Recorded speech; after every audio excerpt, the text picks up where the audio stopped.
Taking a walk? Abundance.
I cannot say.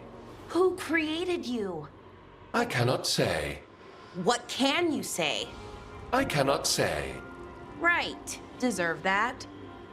Got the archive spirit working, I see. Rook, you're here. And I did. Sort of. A little bit. It appears, but it won't tell me anything. You simply ask the wrong questions. A common affliction of the weak-minded. Also that. It's kind of mean. Just insult it right back. Assuming you know how to insult a spirit. I've never thought about it. How would you do that? Emmerich might know. That is an idea. Syrian learned a lot, taught me a lot about these archives. They have, well, not thoughts like us, but sort of pathways, I guess. They can only respond to specific questions worded in specific ways. So, if you're powerful, like almost God-level powerful, how would you talk to someone you see as lesser?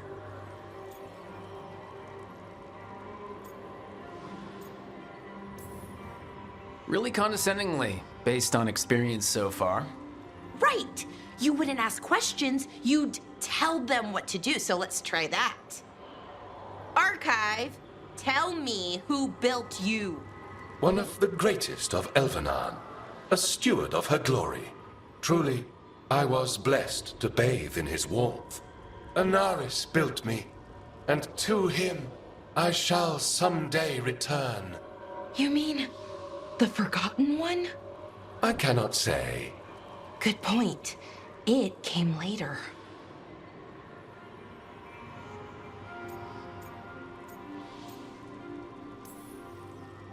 Did that name mean something to you? He's a Forgotten One.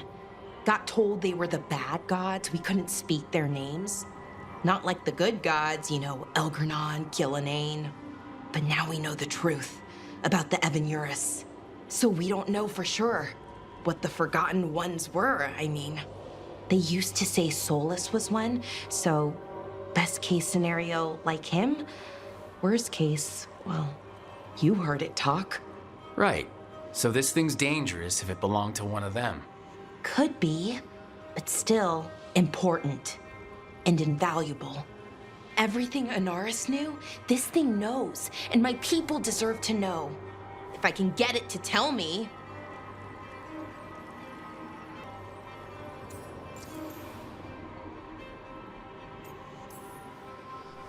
Archive. Tell me about the Evanurus.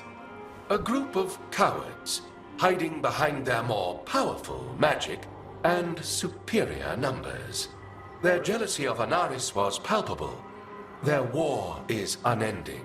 But Anaris will prevail.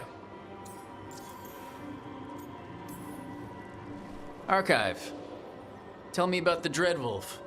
An ideologue and a fool who will soon pay the price. When Anaris dispatches the Evanurus, he will spare a thought for Fen'Harel.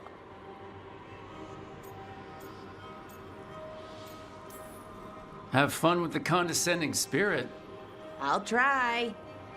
Could be worse, I guess. Worse, like the wound of betrayal Lord Anaris suffered. Soon he will cast down the oppressors and take his rightful place. What a shame I can't stay longer. Good luck. Appreciate the support.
We should get fish next time we're in Minrathous.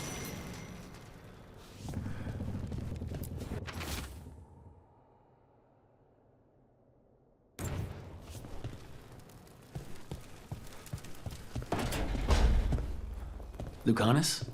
Where is he?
It looks like our boy Hassan is feeling his oats, or whatever griffins feel. He's getting the hang of it, when he listens. He seems to be able to handle himself so far. You got lucky the Gloomhowler didn't tear you to pieces, boy. You wait for my command. We attack together. Then we can kill stuff like that. At least he's learning. The instincts kick in. Griffins see darkspawn and it's a fight to the death, like wolves hunting deer. Just need to corral it.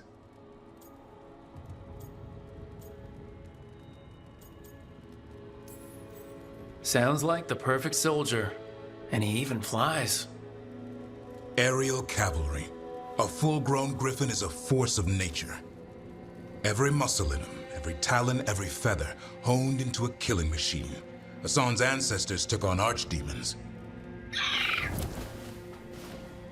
Like his name says, he's an arrow. Half lion, half eagle, with the instincts of both, griffins will always be hunters. Just like his daddy, Davrin. I suppose we are our nature. Not sure about that? Most of my life I've hunted the darker things in the world. But caring for a griffin? What do I know about that? Yet here I am. That's not so bad, is it? Not the path I expected. Makes me wonder about Hassan, his brothers and sisters, still young, pure. You're worried? I'm responsible for the future of every griffin alive. I want it to be a good one. These animals live to fight, but I wonder if there's another path for them.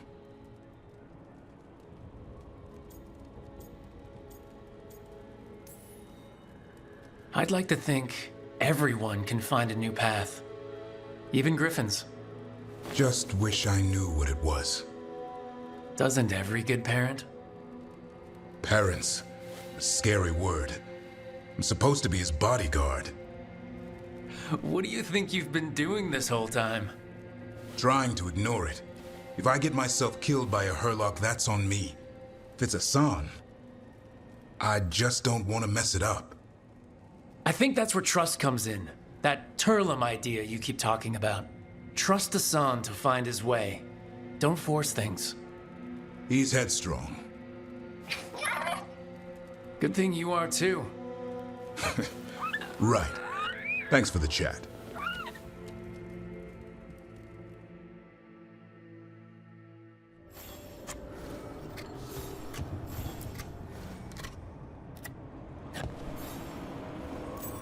Good taste.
Between the facing gods.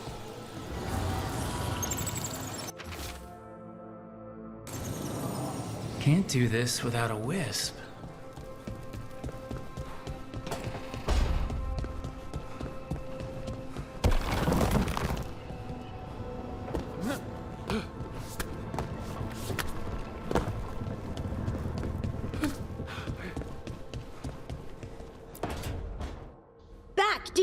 No further!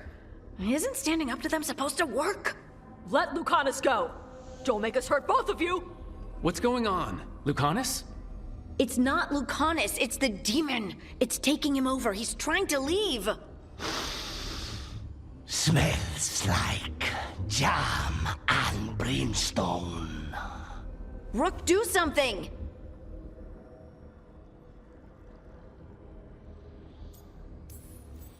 Lucanus, wake up! Ugh. What the? You tried to walk through the Alluvion in your sleep. Spite wanted out. I need coffee. You can't just caffeinate your way out of this. It's hard for Spite to take control when I'm awake, so I try to stay awake. You can't just stay awake forever. I think that would kill you. I'll be more careful next time.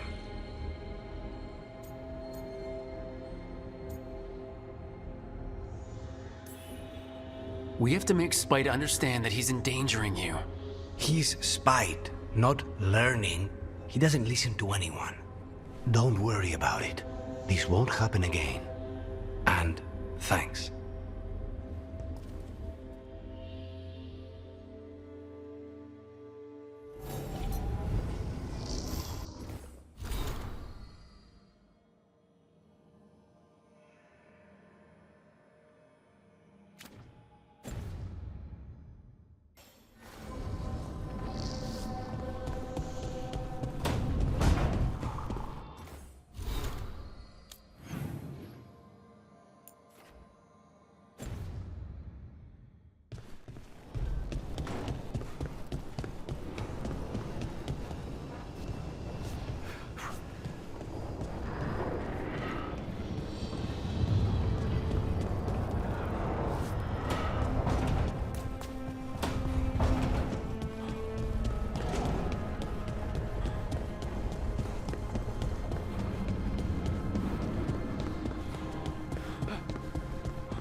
Dweller, it is whole, restored.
So I heard we're on a rotation for cooking?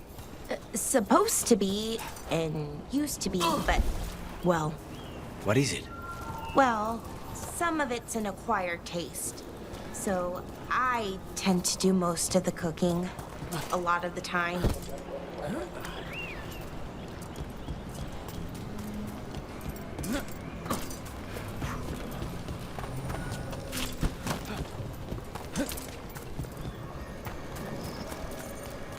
Trouble coming.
Look, there.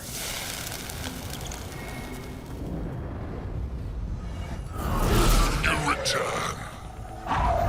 It's the trapped spirit from the necropolis. Is it pride that moved you?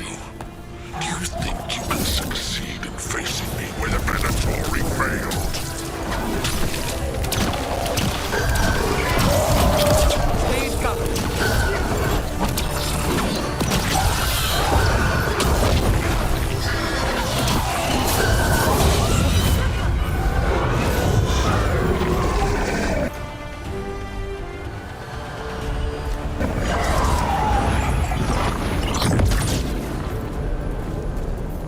Two demons down. Or two versions of the same demon. I've seen spirits in Arlington split themselves like this, but they never went as far as this demon's avatars. They'll come back if we don't find the rest.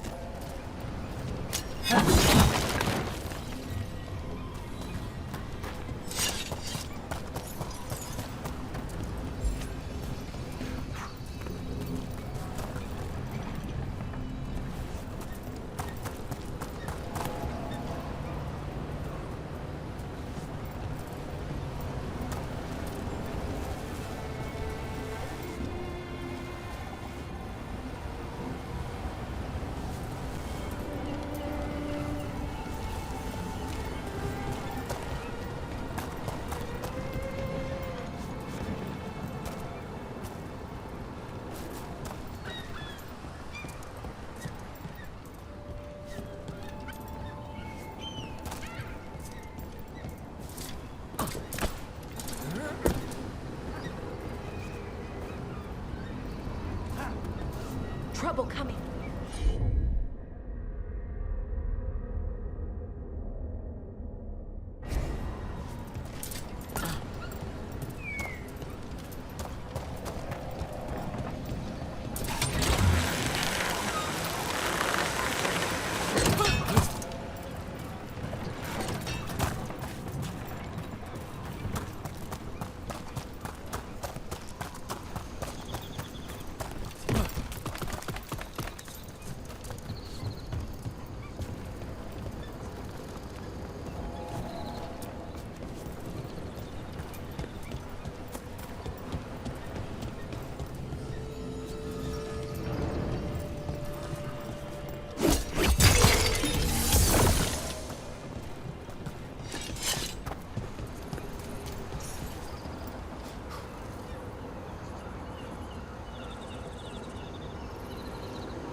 Over there. That could be the haunting spirit Myrna told us about. The Veil Jumpers talk about a spirit roaming these woods. Since the gods showed up, I mean, we called them nocturnics. I heard its seat was so... Where have they gone?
Let me know when you want me with you.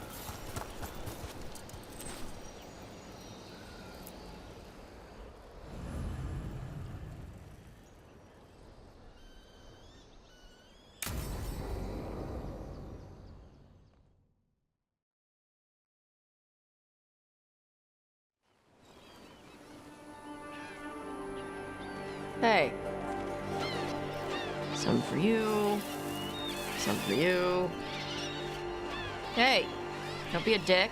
That was for the little one. Stupid birds.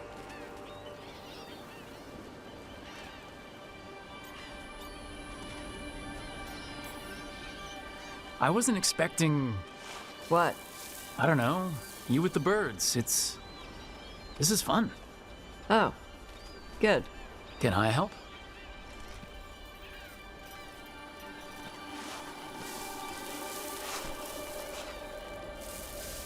Sometimes I practice with the fire out here. It's safer. No people around. Lots of water. Is it magic or... It's not magic. My mother says the Kunari used to be closer to dragons. Something in our blood. The Anton called you a Dari. Yeah. Old Kunari word for fire breather. A few like me are born every generation. My mother thinks the Dari were meant for something special. She's always looking through the old texts for clues. Come on. Don't want to scare the birds.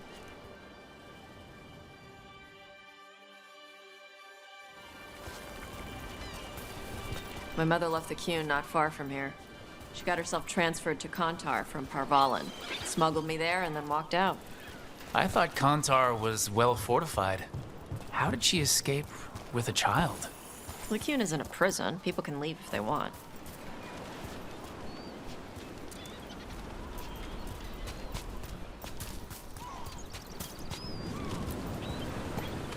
You little guys hungry? Do you miss living under the Qun? Not much to miss. I was a baby. My mother misses it. She was an Ashkari back then. A scholar. Why'd she leave? Me.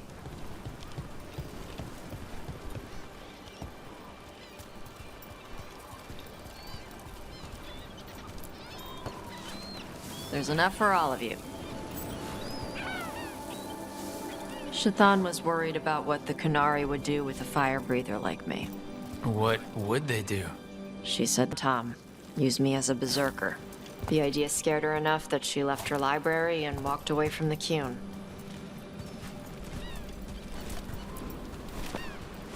There you go. Come on. Over here's where I practice. Why not on the beach? Don't want to scare the birds. We just fed them.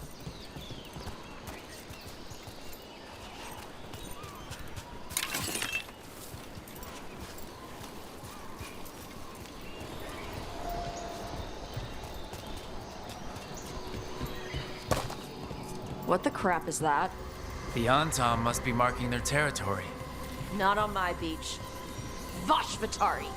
Come on. These banners need to burn.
Got it.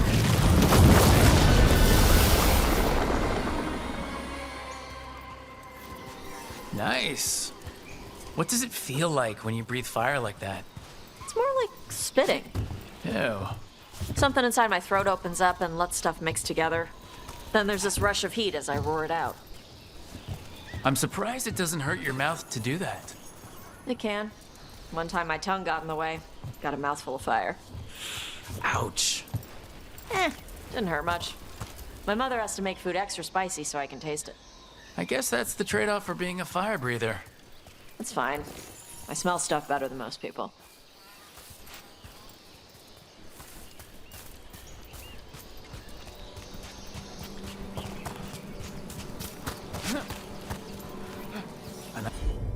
On-Tom supply cache. Too bad it's locked up. Not for long. Watch. All right.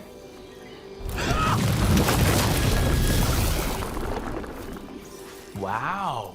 It burned right through it. Yep. Melts some metals, not all. How'd you figure out which kinds of metals you could melt? My mother said I went through a lot of spoons as a baby.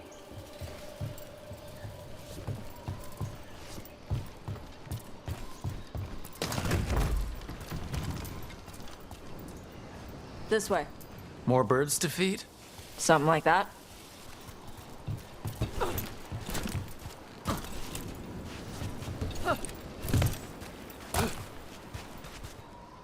Karash, it's Tosh. I brought food. Avatosh, it's good you came early. The feather clouds are getting lower. It's going to rain. Who is this with you? This is Rook. He's a friend. A friend. All right. Make sure you both dress for rain. Drip rain, not mist rain. Nice to meet you. And you. Karash was a worker caste navigator. Got dragged along with the Antam when they invaded. They told us it was ordered by the Kyun. I was not taught war. I was taught the weather. Red clouds for thunder, gray clouds for rain, green clouds for the devouring storm, and black clouds for the Antam cannons. after what they did in Ventus. I ran away.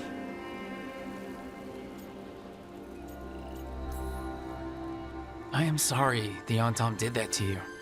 I do not have my old life or work, but I remember who I am. The Antom have lost even that. You saw their banners? They're in the area. I will not be seen. Okay. Let me know if they bother you. I am at peace, Evatosh. I have the clouds to watch and fish to eat. More than just fish. Here you go. Shathan said to eat the fruit before it spoils. I like the cookies better. Everyone likes the cookies better. I'll eat the fruit. Thank you, Evatosh. Panahedan. I'll see you soon. So, the Dragon Hunter has a softer side. The Kyun says you take care of people. So, you're a little Kunari, a little Rivani, and a little dragon? Yeah? I get that. Come on. I should tell my mother how Karash is doing.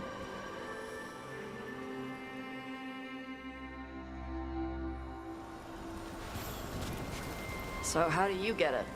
I lived in a town before I went to Arlington Forest and joined the Veil Jumpers. Then I had to leave that to help stop Solus.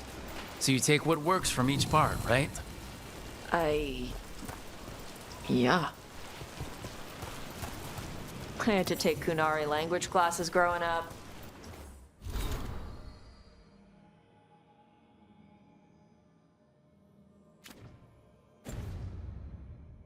I had to learn how to tie these stupid knots. It wasn't so bad when the Kunari and Ravain were at peace.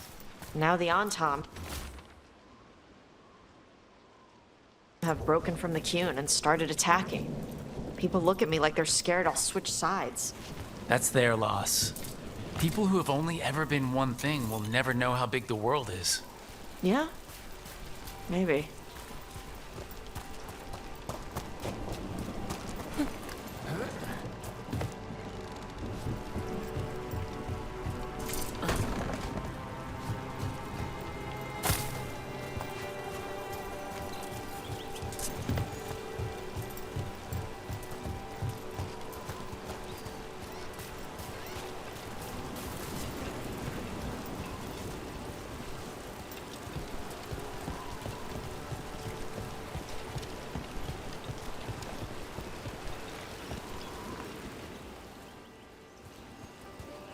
Mother, what are you doing here?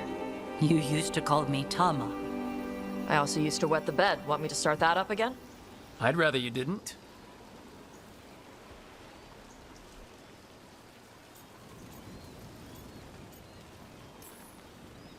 Because she's sleeping in my base, which means I own the bed. I'm actually next on laundry detail. She always did like the mouthy ones.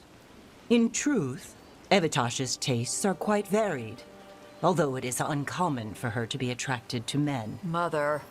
Perhaps because in some ways, she acts more like a man herself. Why are you here? I came to ask Karash about the tablet your group recovered. I wondered if some of the symbols might be used among the Antom. Be gentle.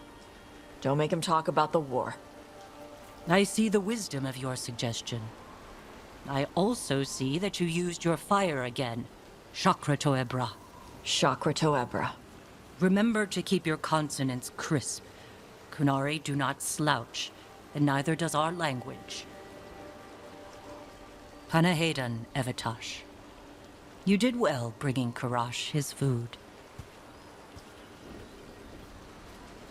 Sorry. She's like that. So it's uncommon for you to be interested in men, but not unheard of? Huh. Well, thanks for coming. We should get back. Thanks for having me along. Maybe we can do this again. Right? Yep.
So spite doesn't worry you?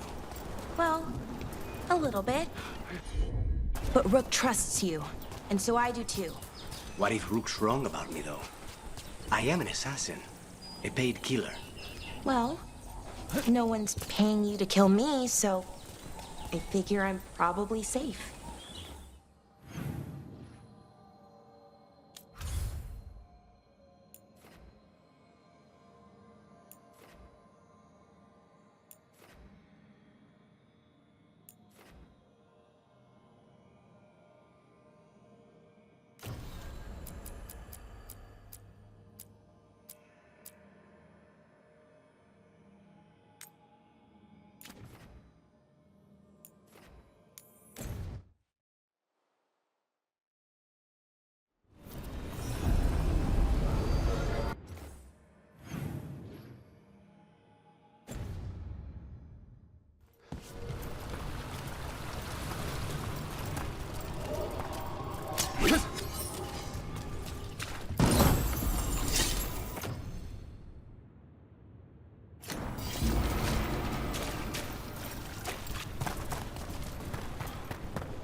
Lost the roll when your team divvied up the loot?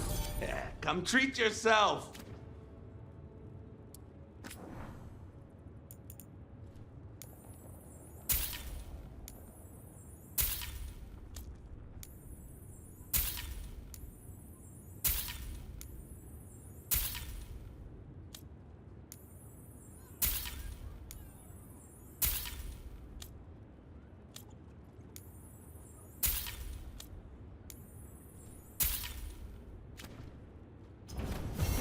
Have a good fight.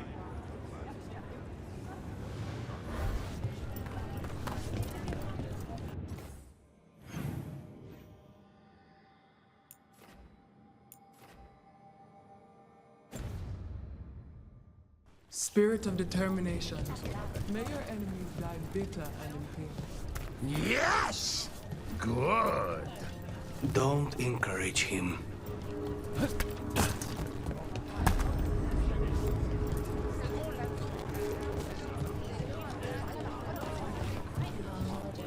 Oh, what foul-hearted spirit tugs at the corpse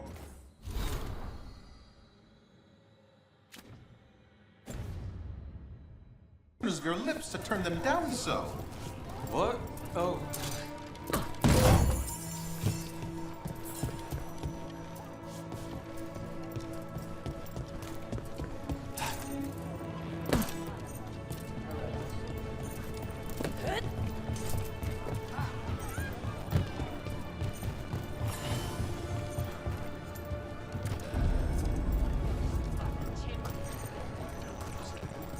Welcome to the Hall of Valor.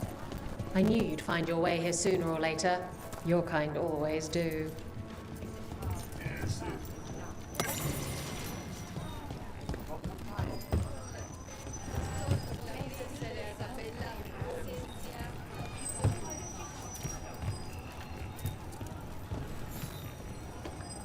Looking to fight?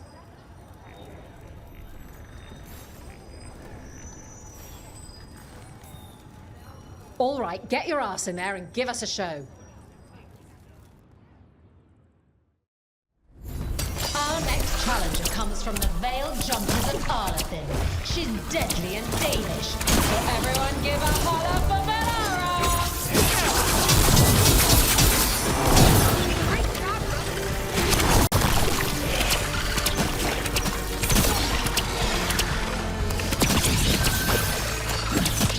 That probably hurt.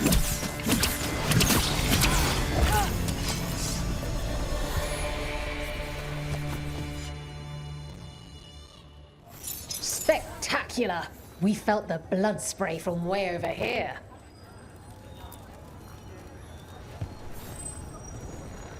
You'll want something with a bit more bite this time, I reckon.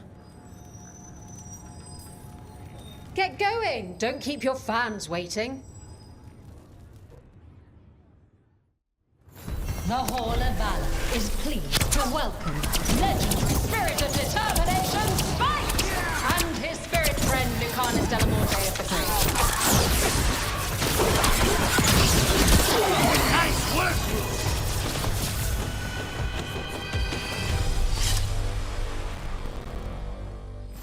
And I'm out another 20 gold. Maker, I should stop betting against you.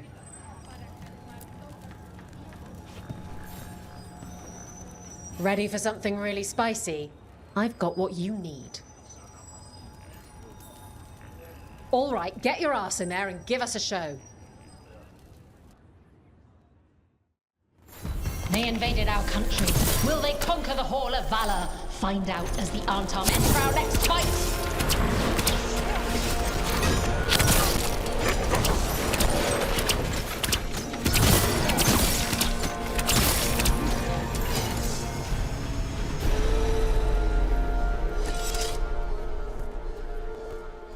You've certainly earned your reputation. I line them up and you keep knocking them down, but I still have some tricks. All right, get your ass in there and give us a show.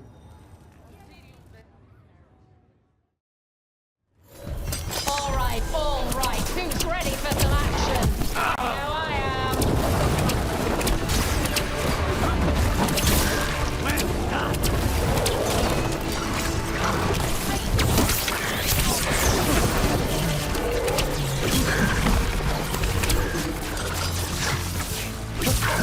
Impressive, Rook.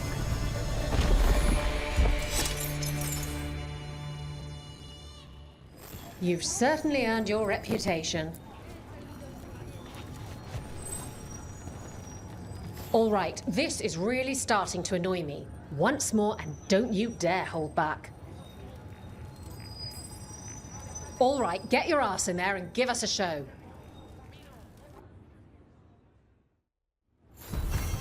Next up, we call them evil cultists. They call themselves the Venatori, but that fancy name doesn't cover up the stink. Our strength together.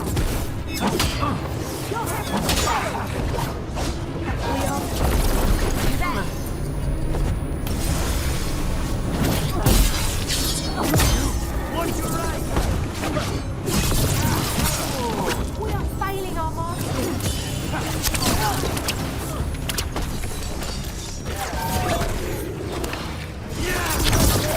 Nice work. They're done. Huh. Didn't expect a Veil Jumper to fight like that. The way Varric talked, I thought you were all about veil holes and creepy magic. Well, we specialize in weird magic, but there are enough demons and such to keep us honest.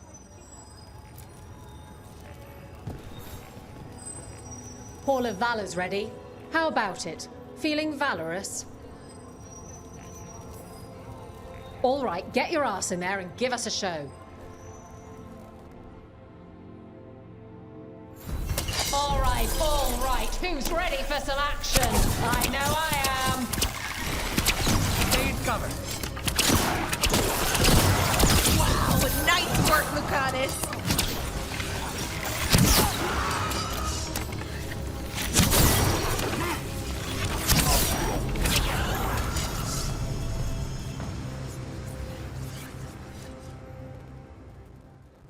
Spectacular! We felt the blood spray from way over here.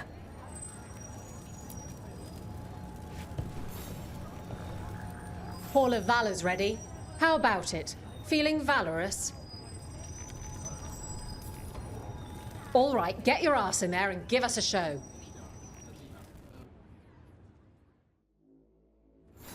Everyone hit the privy and grab a snack.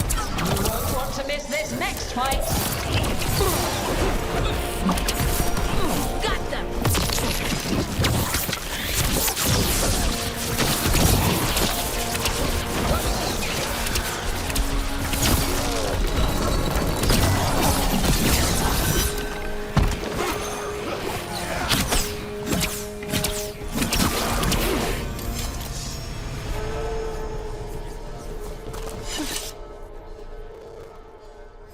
You've certainly earned your reputation. Looking to fight? All right, get your ass in there and give us a show.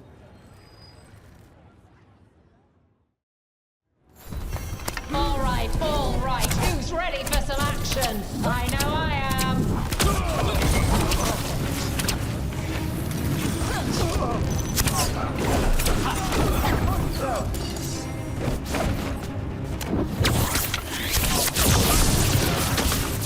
Don't stop now!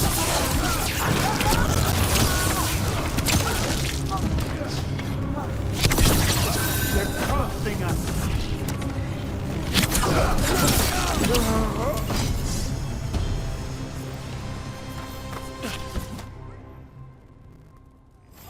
You couldn't pay me to step in the pit with you, and coming from me, that's quite a compliment. What are you in the mood for? Get going! Don't keep your fans waiting. We got the idea for this next match from a traveller named Armax. Said he used it to challenge shepherds.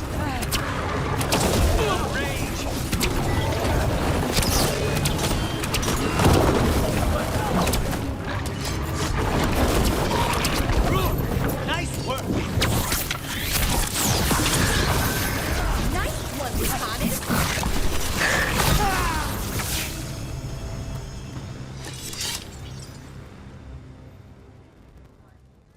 Spectacular! We felt the blood spray from way over here. Who wants to get their blood pumping?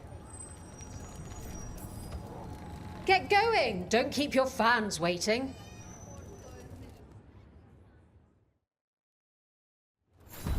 The Venatori wanted to winter resurgence, but it's not going to happen if they're dead on arrival.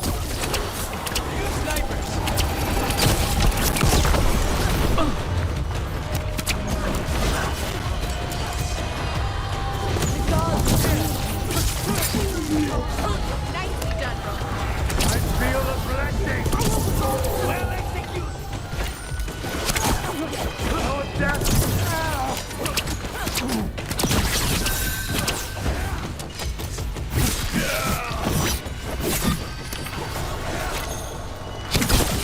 Good work, Rook.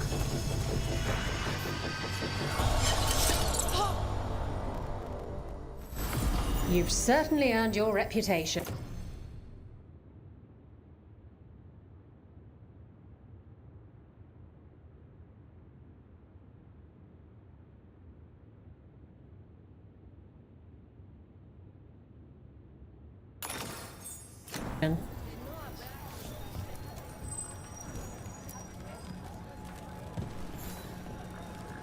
Want to blow off some steam? Get going! Don't keep your fans waiting. Come on, place your wagers. And remember, never bet anything you aren't prepared to lose. Nice done, bro.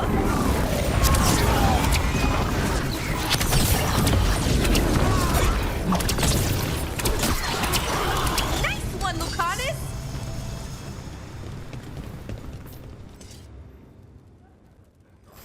You couldn't pay me to step in the pit with you, and coming...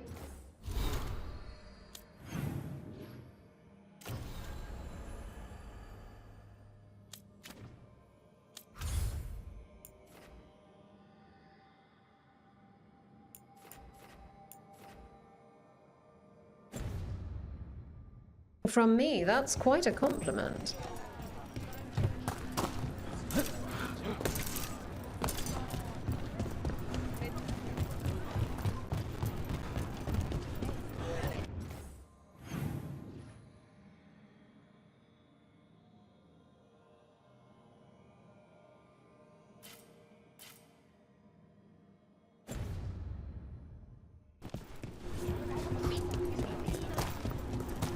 So, you're a mage, right?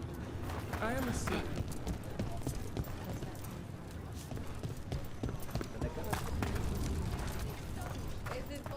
autoridad.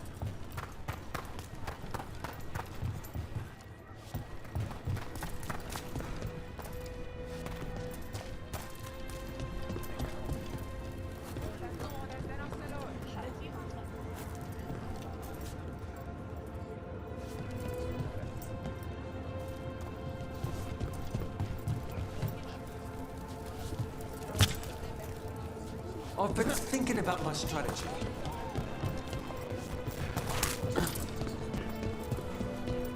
So if you're a mage and you do stuff with spirits, is that why? Come on over to get ripped and equipped.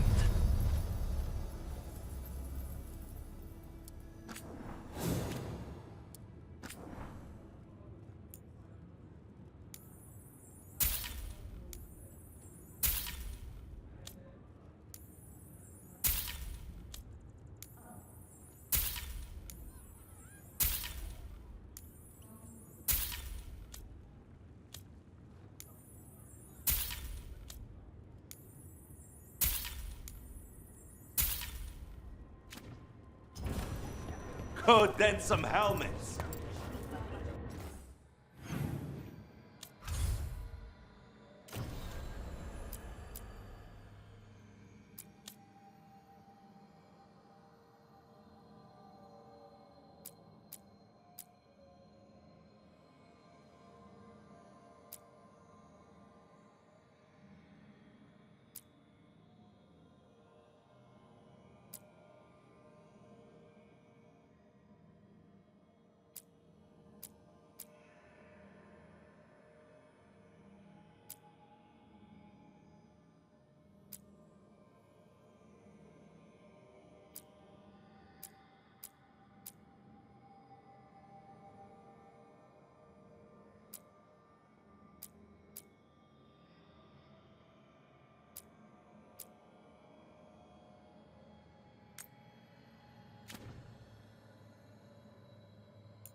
No, I know. It doesn't make any sense, but it works.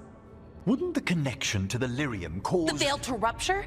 Not if you're careful. Really, really careful. Rook, good to see you. Belara was telling me about one of the artifacts she calmed. Her manipulation of the Hylic spheres put some circle mages I know to shame. Oh, that's so nice. Really? Belara, repairing the Illuvian network alone is worth a thesis. Have you run into anything like it before? Not at all. The principles are familiar, but the application, the finesse. Though admittedly, my interests lie more with the spirits. Look to Belara for elven magic expertise.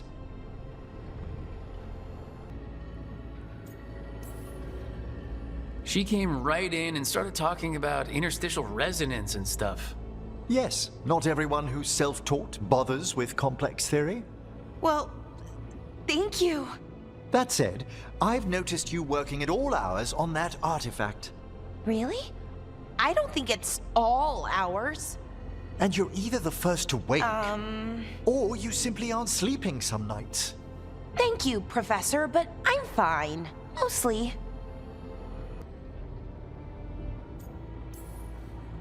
You don't seem that certain. Well, when you're in the Fade, there's no sun or moon. So I tend to lose track of time. Just a little bit. So, you sleep more regularly outside the Fade? Well, sometimes. Maybe. But we're in Solus's old home. There's so much to learn. And with time to learn it. But in order to do that, you must take care of yourself.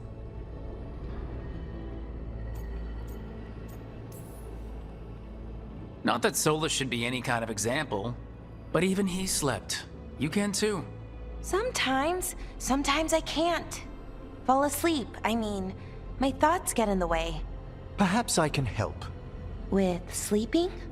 Yes, I can teach you some breathing exercises, the ones we show initiates. Oh, that's very nice, thank you. Of course.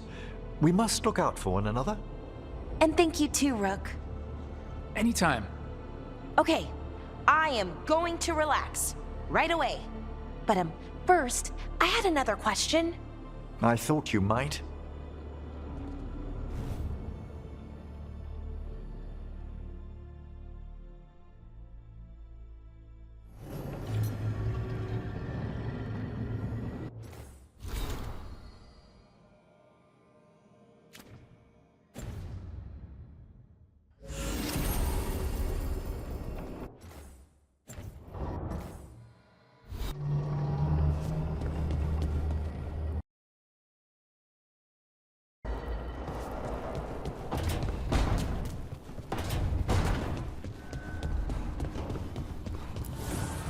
Manifestation.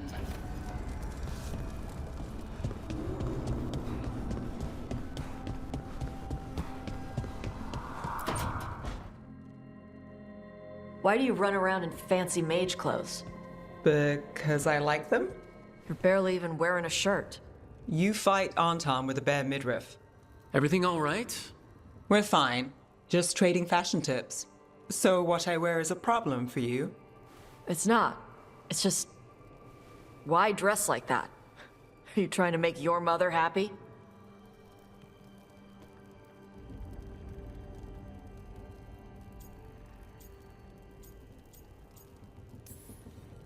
Tosh, what's going on? Something is clearly bothering you. My bet's on mothers and dresses. It's just something my mother said the other day. And I act more like a man than a woman. And you feel like you should wear dresses to make her happy? No. Can you imagine me in a dress? I'd look stupider than I'd look stupid.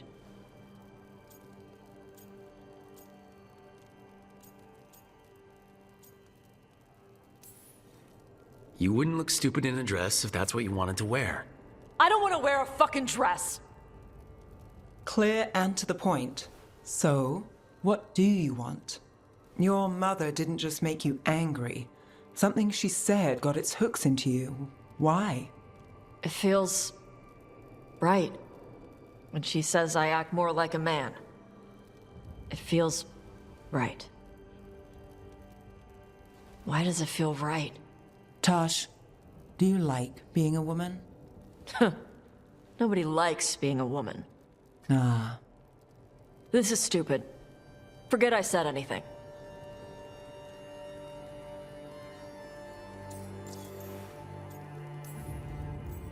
I used to tell myself things that sound like what you're saying. I felt wrong in my own skin. I didn't know why. I figured everyone felt like that, so I pushed it away and tried not to think about it. Until one day I finally realized what was wrong. I'd grown up being treated like a woman, and I hated that. Being a woman didn't make me happy. Being a man did. So, what? You just changed?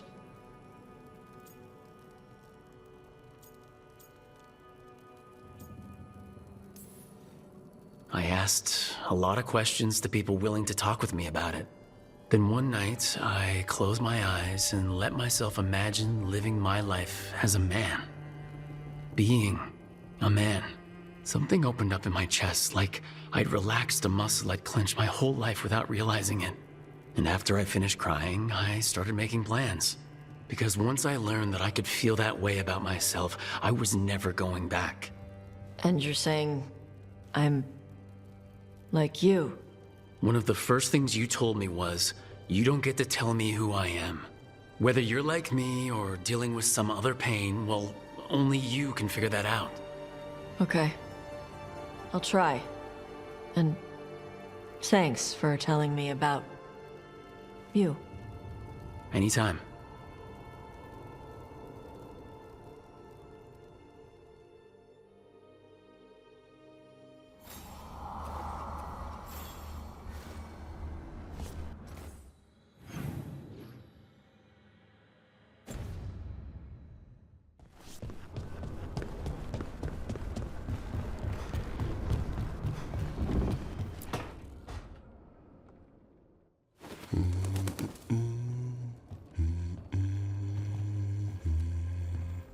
Sorry.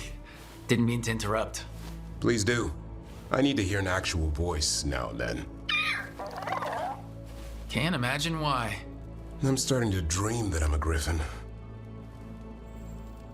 Squawk.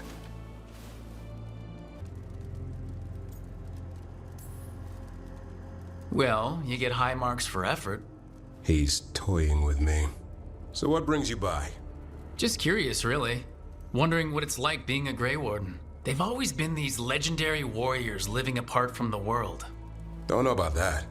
I spent time with people who were bad right up till they took their vow. How so? Weishaupt is the last stop for the wrong sort. If you're facing prison or worse, you can always join the Grey Wardens and take your chances with the Blight.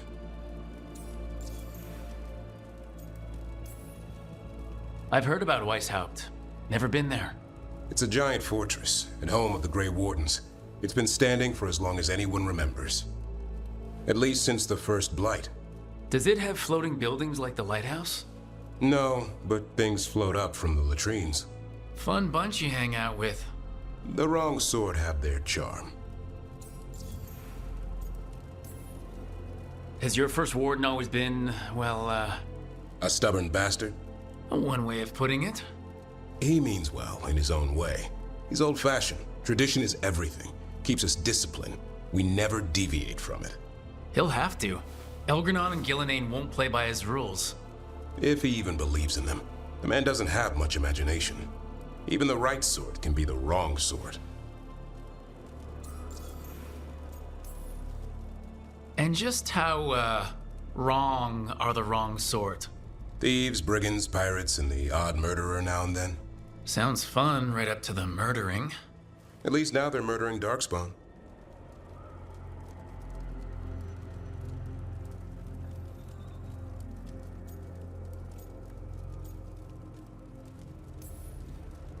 I'd rather take my chances in prison. It's not all bad. When does it get good? When Darkspawn threaten a village, when innocent people are in danger. Then we swoop in, swords held high, armor gleaming, while 100 faces look to us for salvation. And they all live to see the sunrise because of what we do. Okay. Now I get it. Best part is the warden fighting alongside you. Maybe they've done some bad things in the past. But after that day, it's different. There's some honor in their life where there wasn't before. Nothing like seeing redemption happen before your eyes.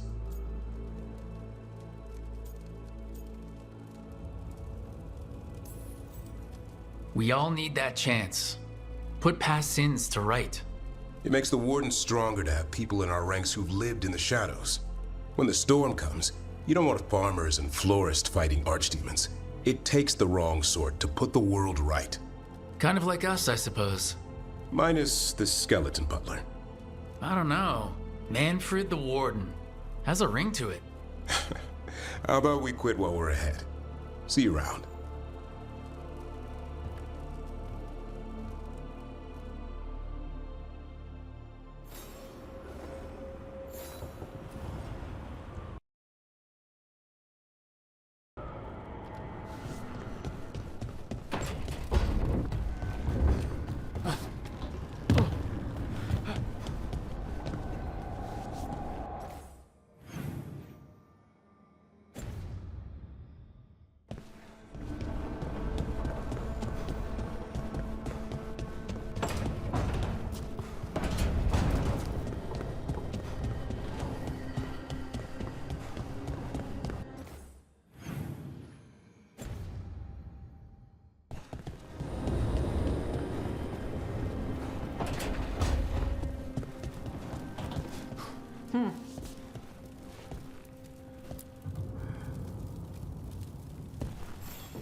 Huh. Nice.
Intrusion.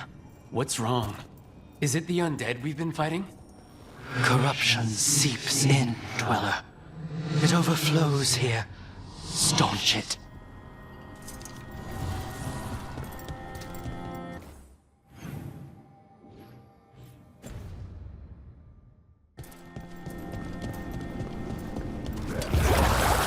That explains the bones.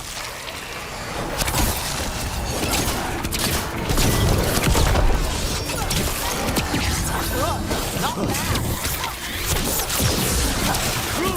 Nice work.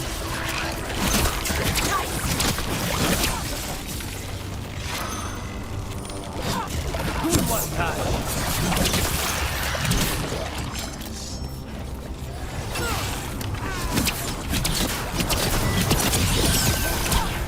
The Revenant's awake. This one's even stronger.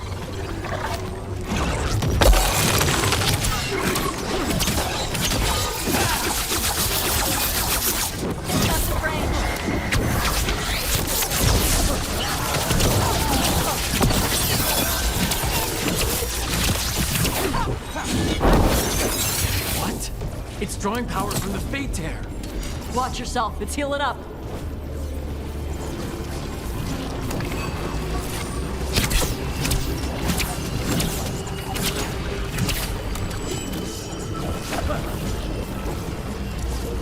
The sun snuffed out!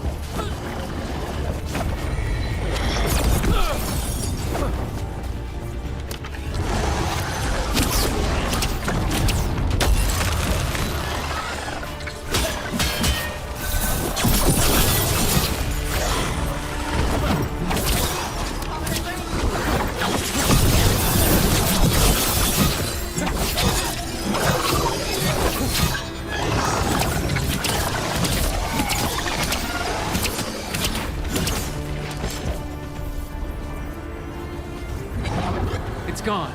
And the Fate Tear too. That'll slow down the gods' plans. At least on this island. The Fate Tear and the Revenant are both gone, and the Revenant left its essence behind, like before. These Revenants aren't just undead, they're something more. They're more messed up than normal undead.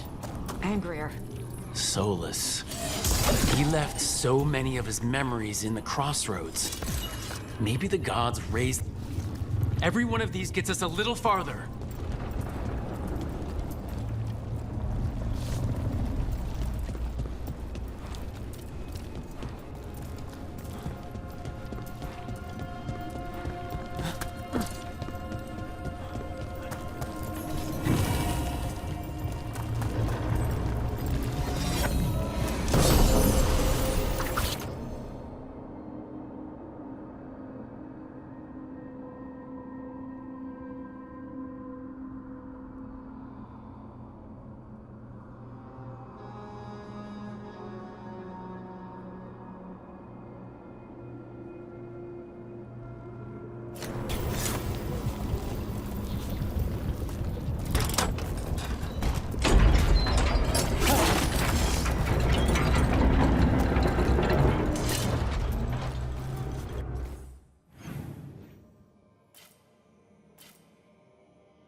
somewhere.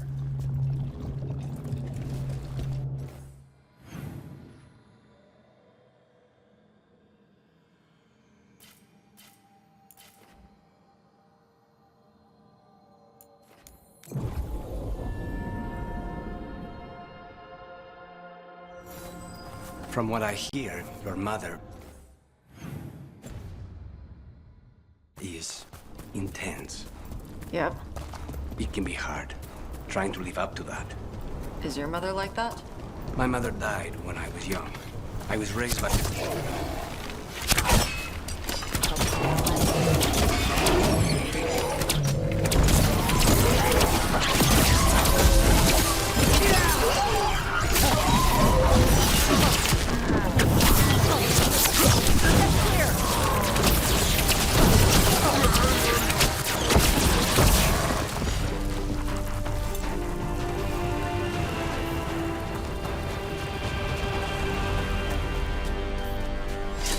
Still alive?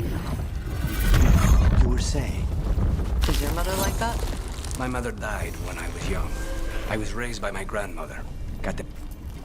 Dweller, corruption seeps in. Another revenant. The Evanurus gnaw the roots. Their teeth, his regrets. Destroy what rises.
Ready for a fight?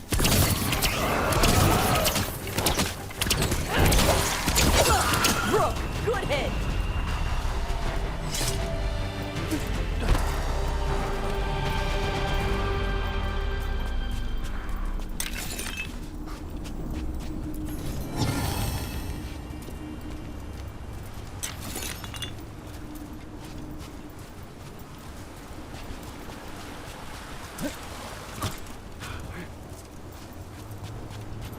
Another of those blighted fade tears.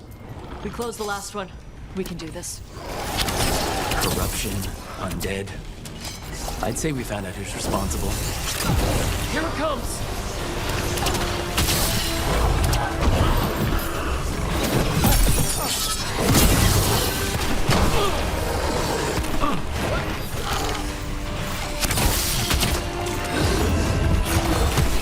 We've done that.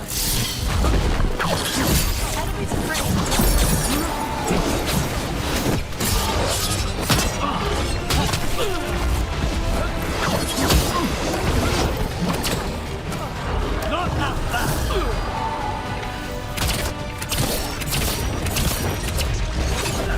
It's down, and it's taking the Fade Tear apart.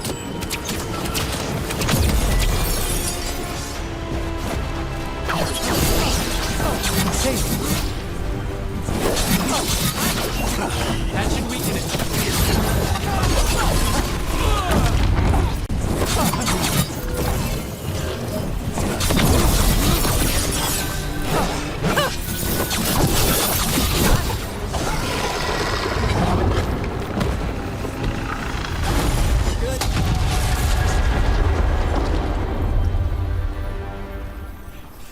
Another Fate Tear closed. Another Revenant destroyed. Another essence gained. That makes 3 essences. We should start looking for somewhere to use them.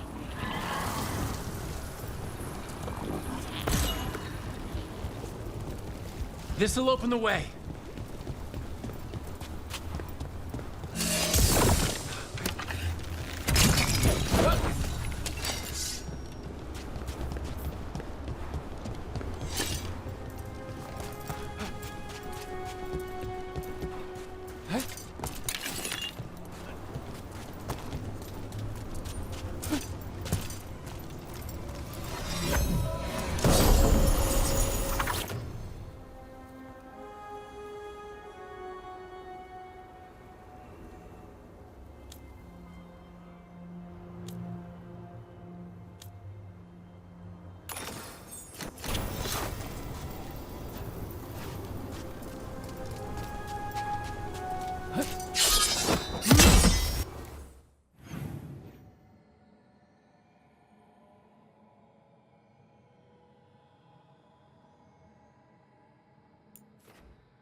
That must be why the revenants were raised, to keep that door sealed. Time to see what the gods are hiding in there.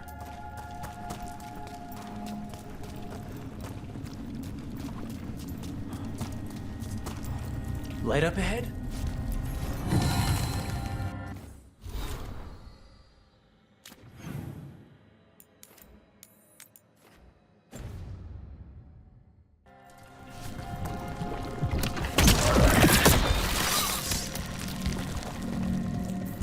That's a lot of light. You can feel it down there. Ready? Wouldn't miss it. Eyes up. Weapons ready.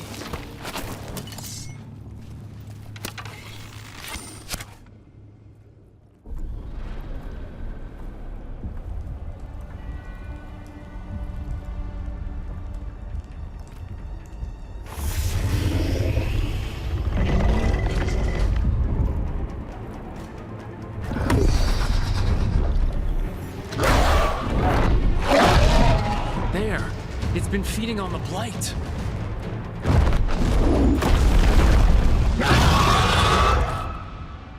Destroy it before it's alive!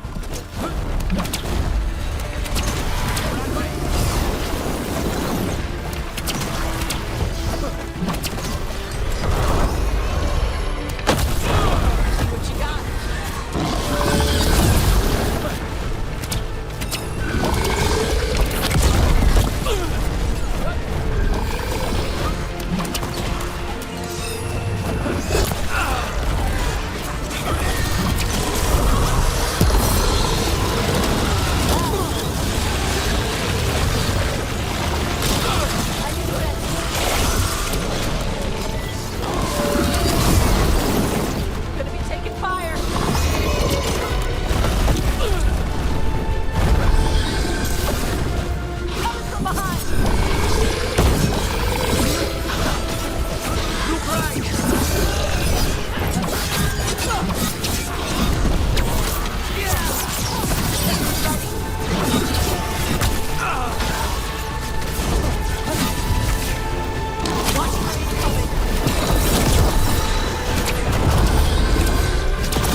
astonished.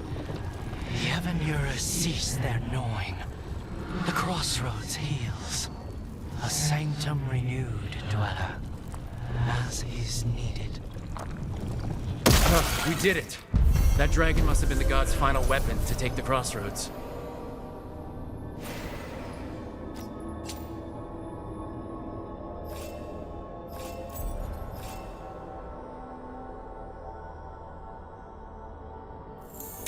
And we put down another blighted dragon.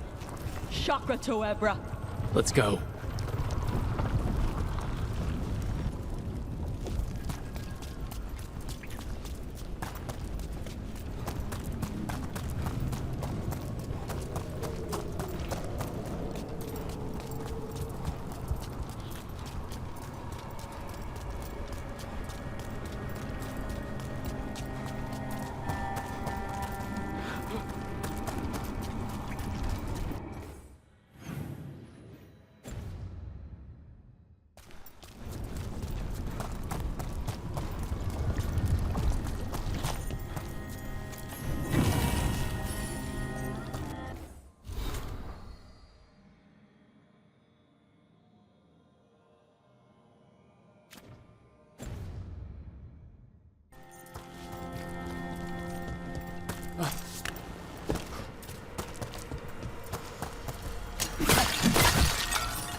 They interrupt, as predicted.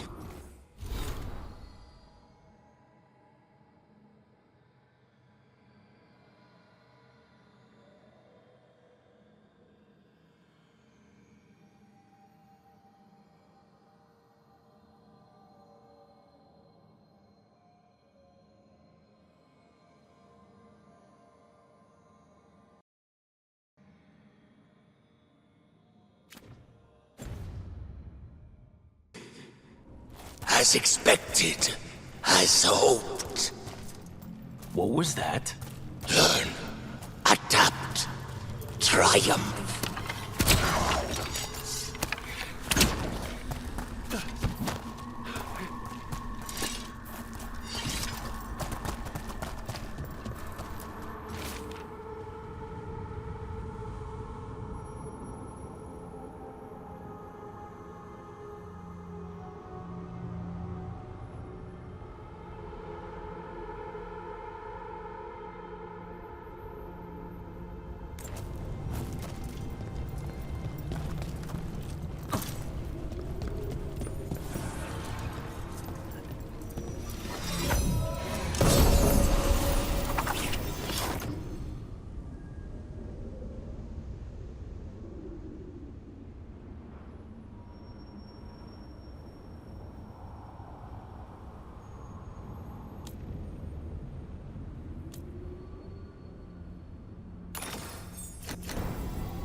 Onward, dweller.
We've an unseen visitor. They pass on. Arm yourselves.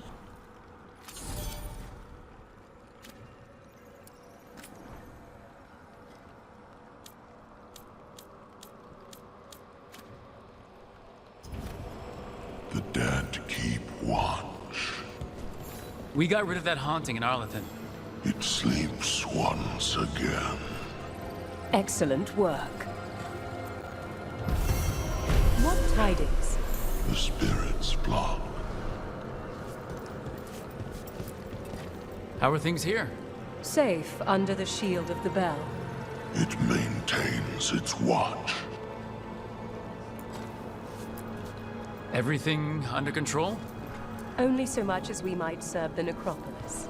Our work is ever seen.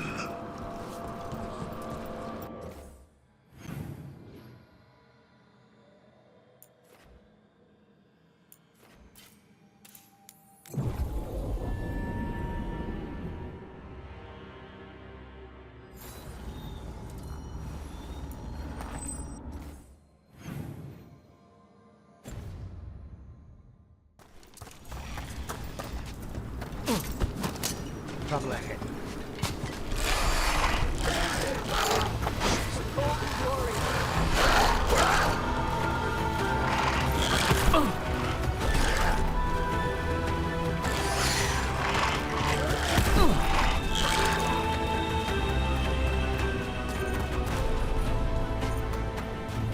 Should you need me, I'm ready to plunge back into the fray.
Greetings, Rook.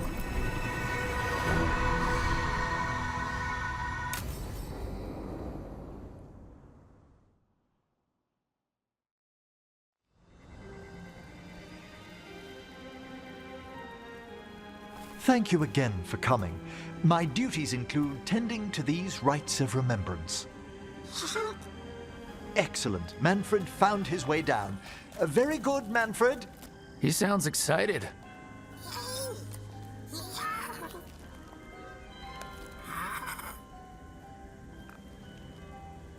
I thought we'd start the rites here.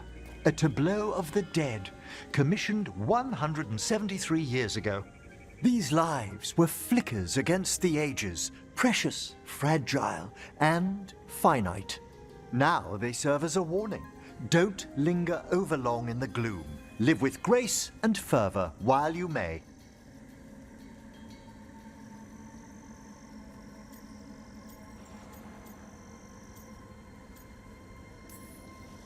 No one's gonna seize the day for you. Just so. That one's livelier. Here. Who were you when you breathed above?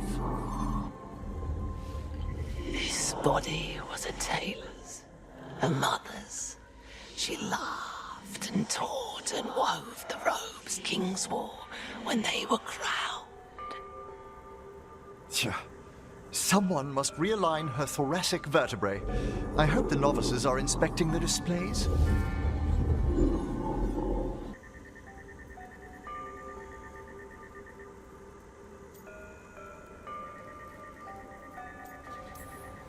Seems pointless. No one here's expecting company. Are they? Let's continue.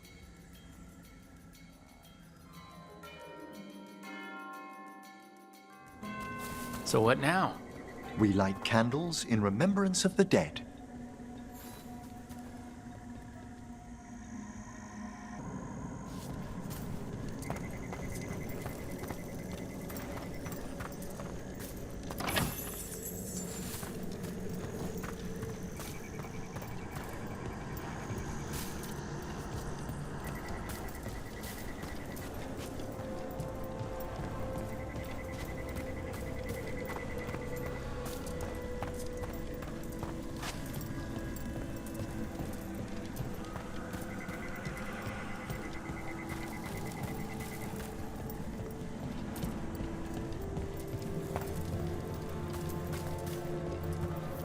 Would you care to light the candle, Rook?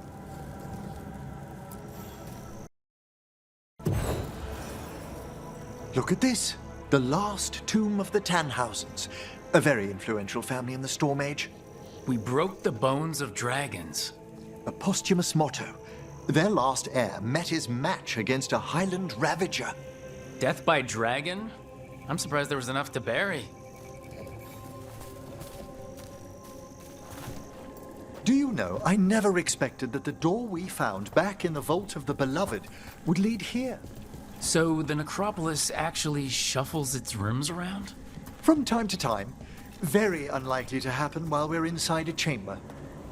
Could you light the next candle?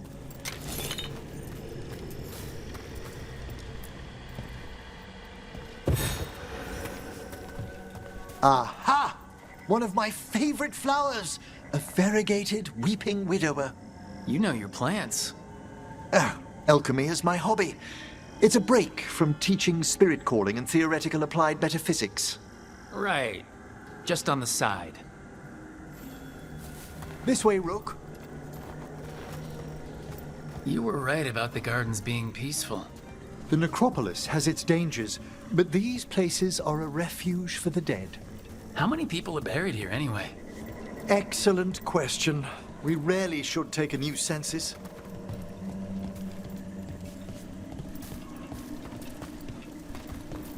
You'll need to light these candles as well.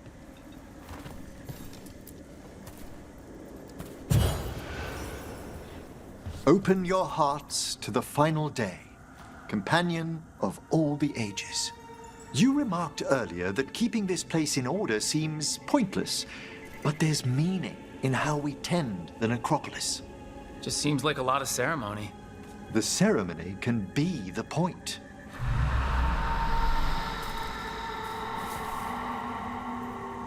The spirits gather. Only a few more candles. Follow me.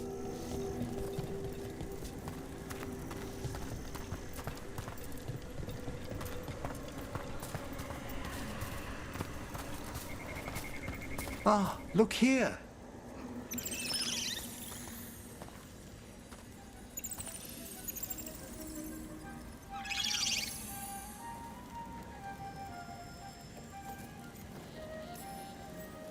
Hi? Should I say hi? It's curious about you. We're also enjoying the gardens, but with one last ritual ahead. On your way, my friend. Spirits really are your specialty. I've always had a rapport with them. Even as a child, they were my companions. After you started training here? After I was orphaned. Oh. A collapsed building, swift deaths. After the funeral, the Watchers took me in.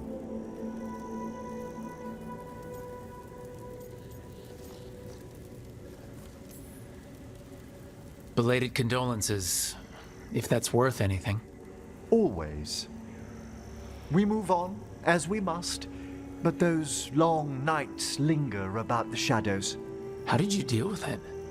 I didn't. When I first arrived here, I was terrified. And you still joined the Watchers? They're what saved me. Come, The next set of graves lies ahead.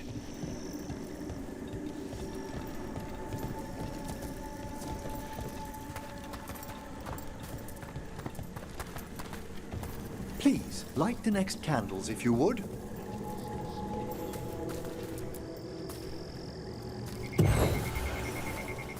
There's much to recommend about the rhythm of a ceremony. It eases our worst hours. As a boy, the Watcher's rituals were exactly what I needed to steady my days with purpose. And some death magic? Well, every young mage needs a speciality.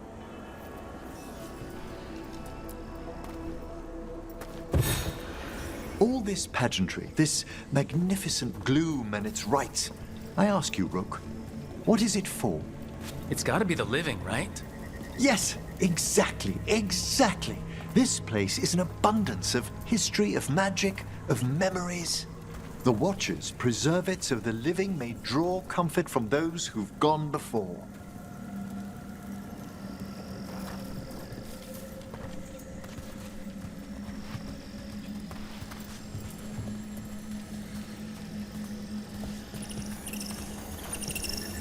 We must get to the candle, please, Manfred. You told Harding that Manfred used to be a wisp until you gave him a body. Yes, he's taken so well to it. Haven't you, Manfred? Here are the last candles you'll need to light.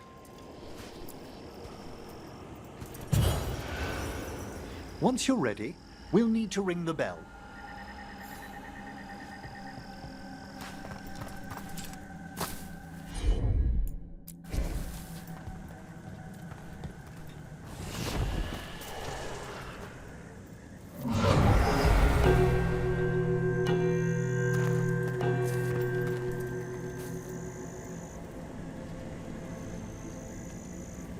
Let the rites be acknowledged.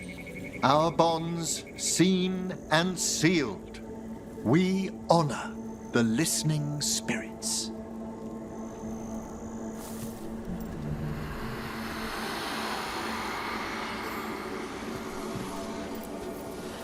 Hail from the abyss. We witness, good Watcher, faith kept in all our paths. What was, The necropolis hosts many spirits. We thank these guardians for their protection and friendship. We'll need to ring the bell once more to close out the departing ceremony.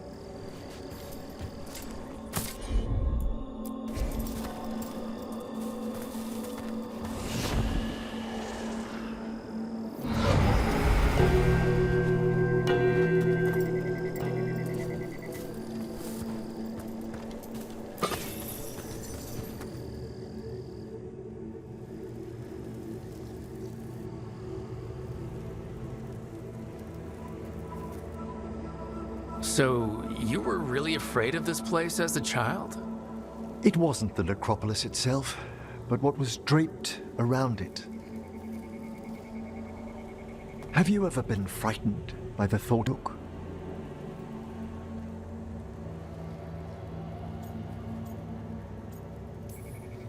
Hasn't everyone from time to time? When I was younger, it happened more often than that. That's when I discovered I possess a great terror of dying. It goes beyond dread. Can't be reasoned with or soothed over.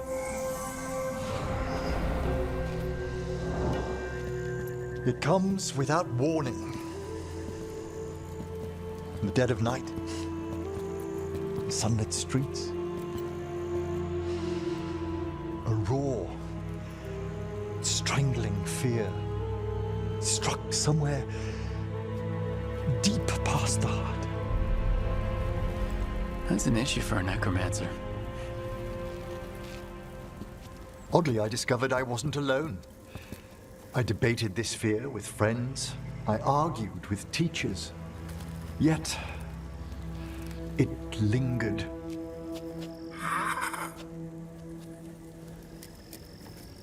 Manfred's right. That's maudlin enough. There are struggles, but a watcher should always find peace amongst the graves. And what sort of host would I be if we didn't end with some light refreshment?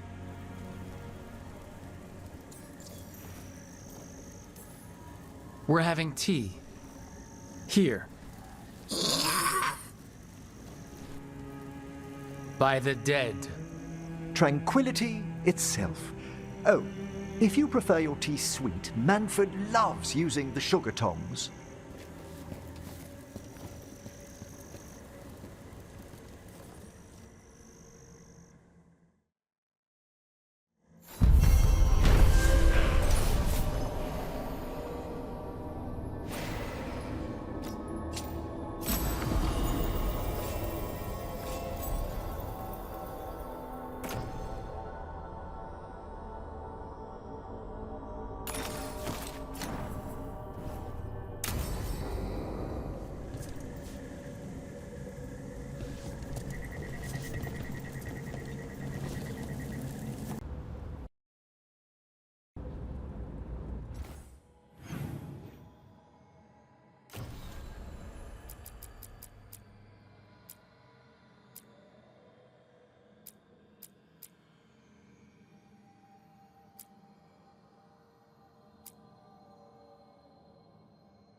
So I'm supposed to just accept that they're better because of an accident of birth?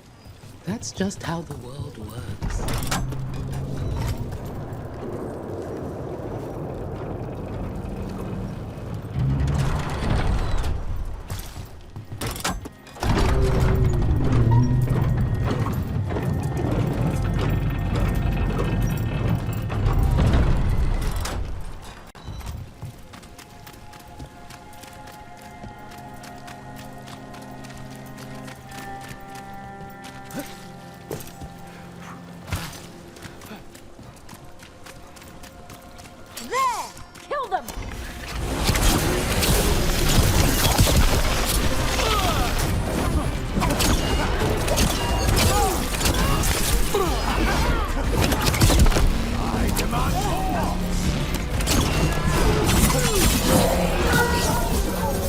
They feel our wrath!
Now let's see what they've got.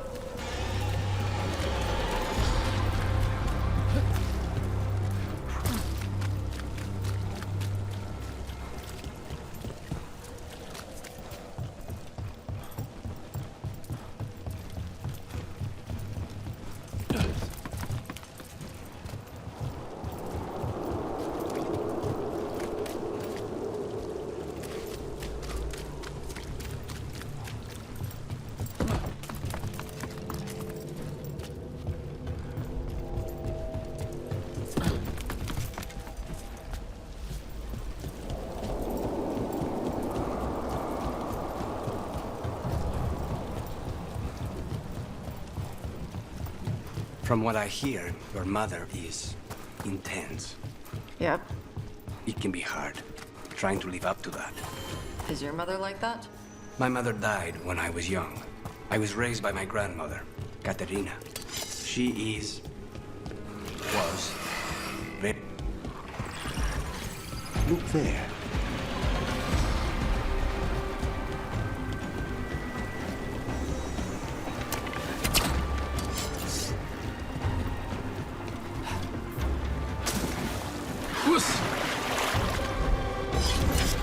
Right. Where were we? She is...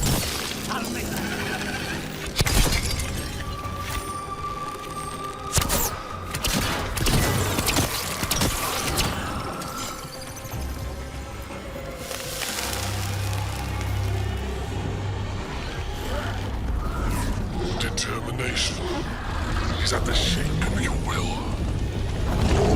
Trap Necropolis spirit. Last one. Are you lashed by common rage? Will you fall to petty hates and crack the heart, burn the soul? Whatever you are, give me my freedom if you can.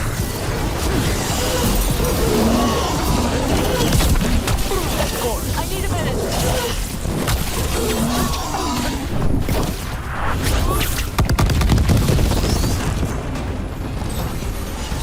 Everyone's still... alive? That's it. The Necropolis door to the demon, the real demon these all came from, should be open. Then we finish the job.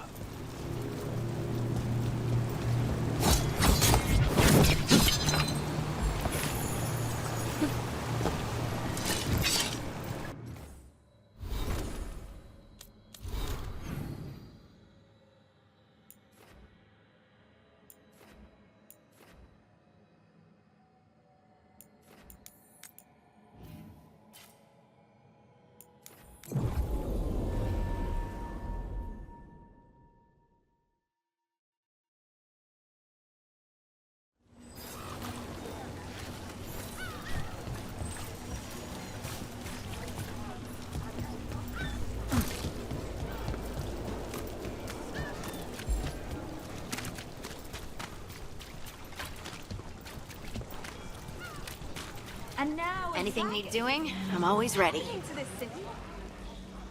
Lost their homes. I wish there was something I could do. What could you do anyway?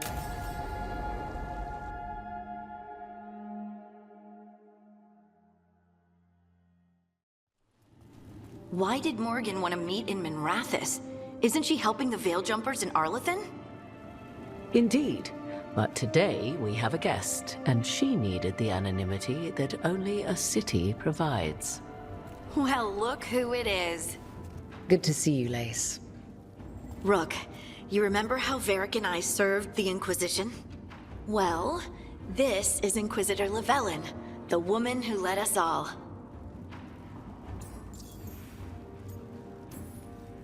Andaran Adashan.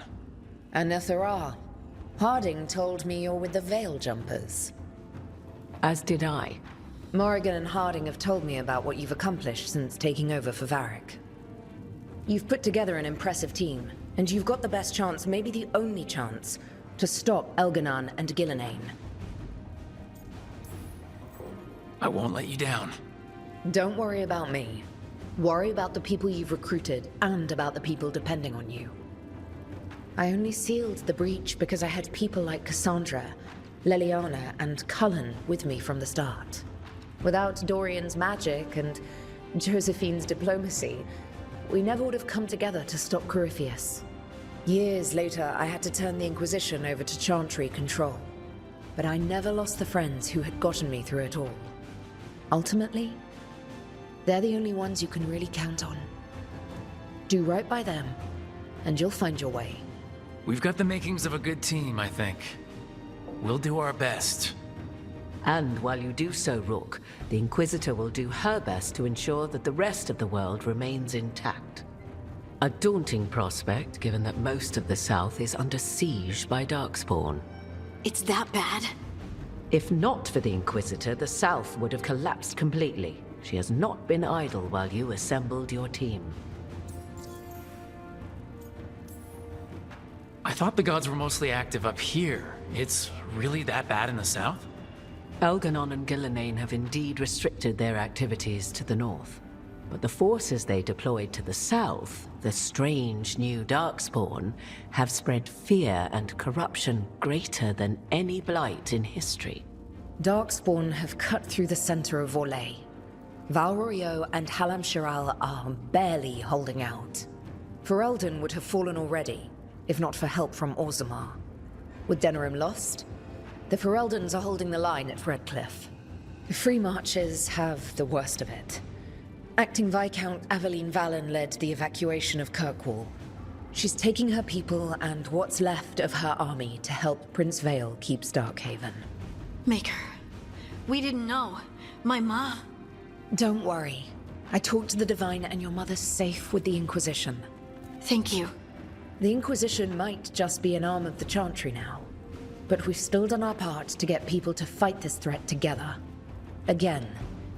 The South is my problem, not yours, Rook. You stop the gods, and I'll make sure the rest of Thedas doesn't fall to the Blight.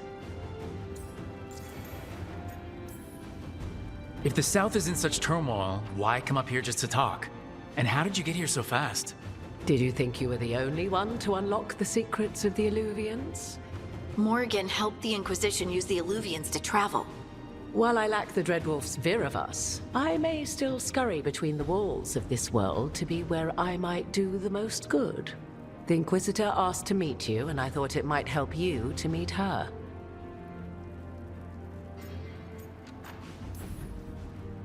I've been having trouble getting people in authority to listen to us. If you help with some of your political strength... My political strength? Tevinter hates me. The Venatori helped make sure of that. And while I have a few friends in the Wardens, their leadership hasn't much cared for me since we clashed at Adamant Fortress.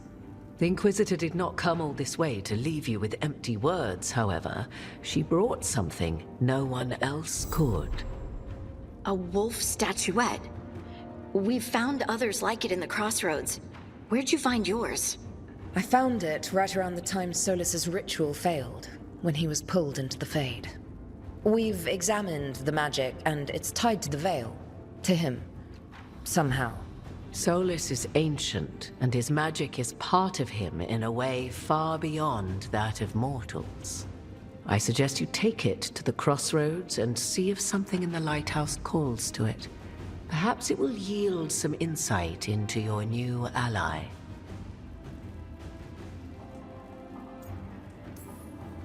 Right now, Solus is giving us the information we need to track down the gods. Yes, he is a vital source of information and advice, just as he was to the Inquisition before.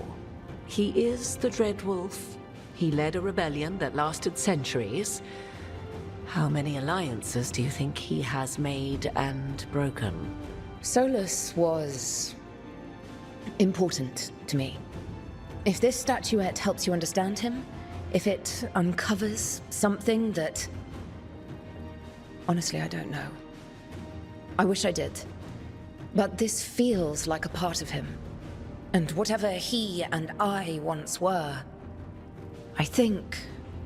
I hope... it might help you. We should go, Inquisitor. The armies in the south need you. Right. Harding, stay sharp. You're my eyes in the north. Always, Inquisitor. Rook, good luck. If I come across anything else that can help, you'll be the first to know. Thank you.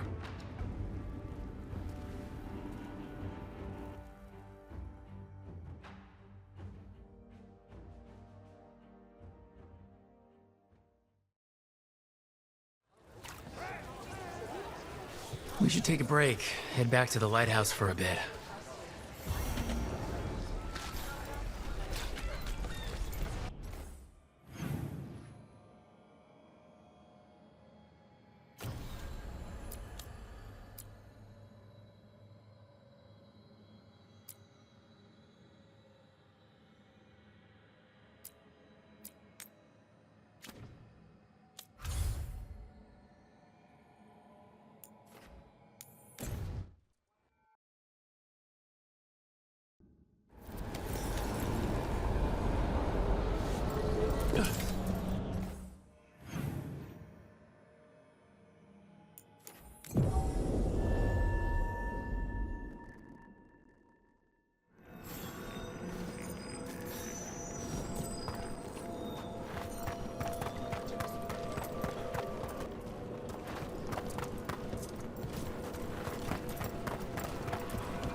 Ever more to do? Prepare yourselves.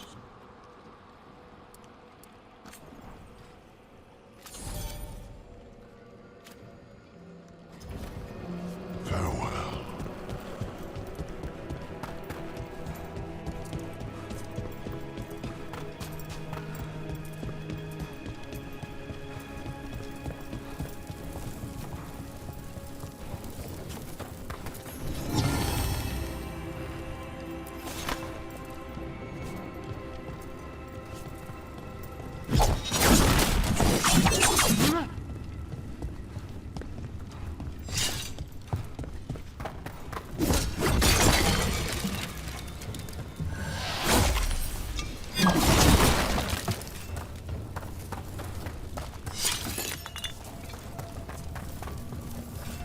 It's quiet. That spirit we've been chasing must be waiting inside. You ignored each warning, scoffed at every doubt. With every death, I tasted freedom. For without the door seals, I can take on a worthy form at last. Witness the greatest treasure of the dead. It's the demon in an undead dragon? Hey! Sorry. Demon! You are not a dragon! Get out of that body! Their body not when they're alive.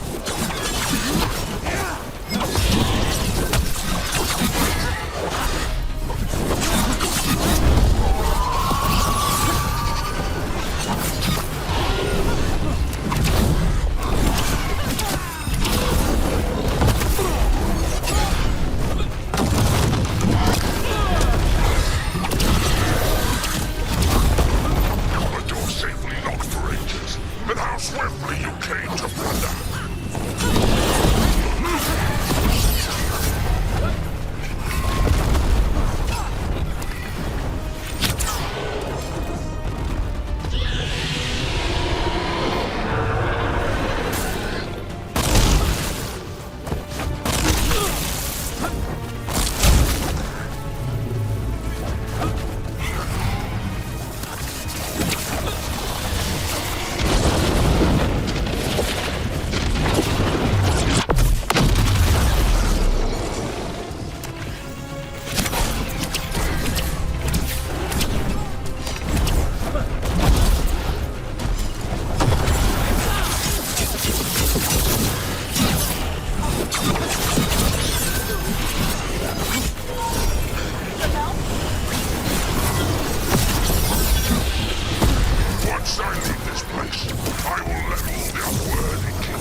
There's more!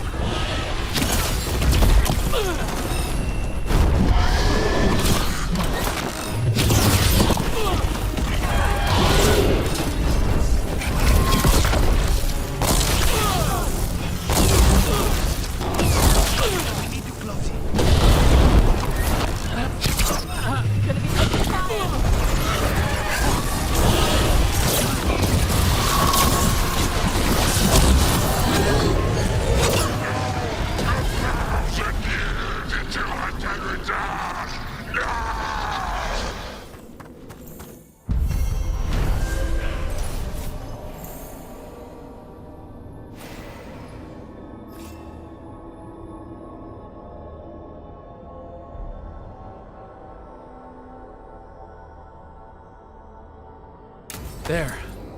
It's over. Katadim Hira. It's out of the dragon.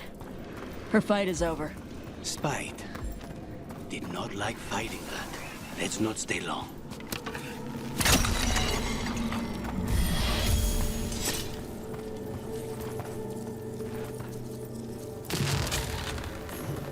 You return.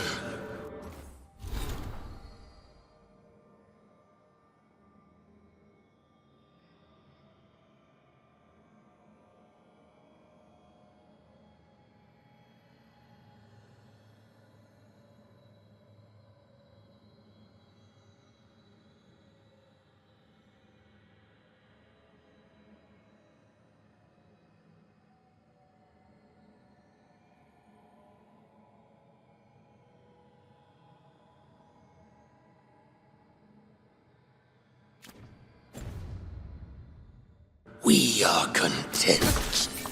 Why are you here? What do you want? Not now. Not yet. We will show you soon. This just gets weirder every time.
A possessed dragon.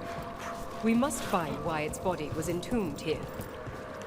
You have defeated a dragon. It was a corpse, possessed by the spirit behind that sealed door. Deepest thanks. It would have ravaged the city without your intervention. There is much to be done.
Rook, just got word. First Warden's calling everyone back to Weishaupt.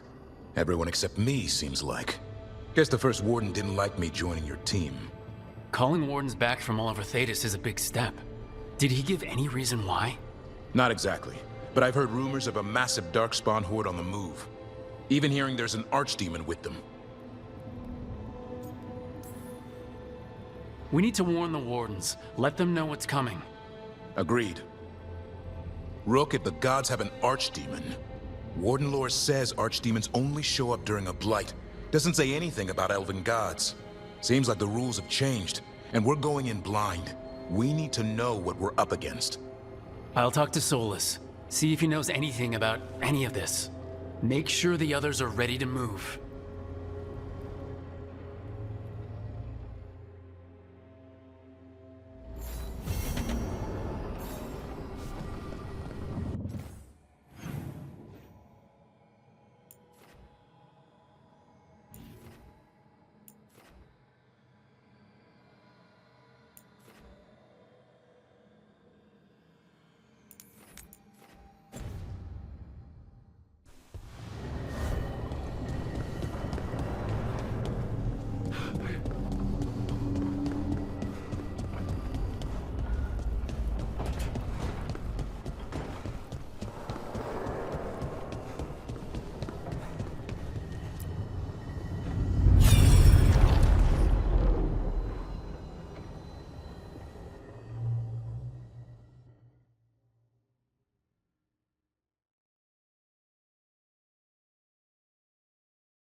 You cannot do this, Alganan.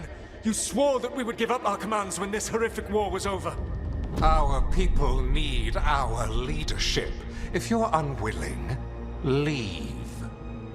Our people must rebuild, and we must help unite them. So, we did not fight for freedom, but to conquer this land and our own. We fought to win, and now the Evenuris are as gods. I do not answer to Mythal's annoying lapdog. The people are afraid. They must believe in something. They need strength. And wisdom. They need gods who can protect them. We are not gods. You will learn that. Every lapdog hides a wolf inside.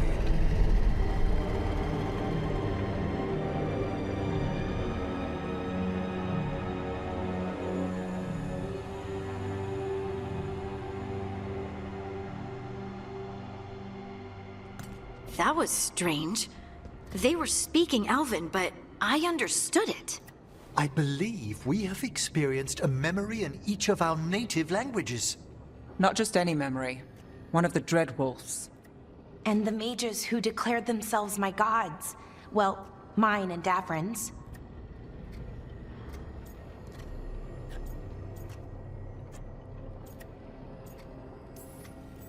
That can't be easy, Balara. It was so mundane. Nothing grand or cosmic. No setting fire to the sun, just talking, politics. I wish they were monsters. Something grand and terrible. Seeing them like that, they're no better than Tevinter nobles. But no worse, either. They were people. And people can let you down. All right. What else can we take from this memory? Elgranon was hungry for power. Did anything he could to get it, and to hold on to it. Then Solus, furious at Elganon's installing himself as a despot, started his rebellion. There's another moving part in this. Mythal. She was keeping the peace. Mythal and Solus were close. The Inquisition found a temple to Mythal, and there were wolf statues everywhere. Then she sides with Elgranon over him. A betrayal.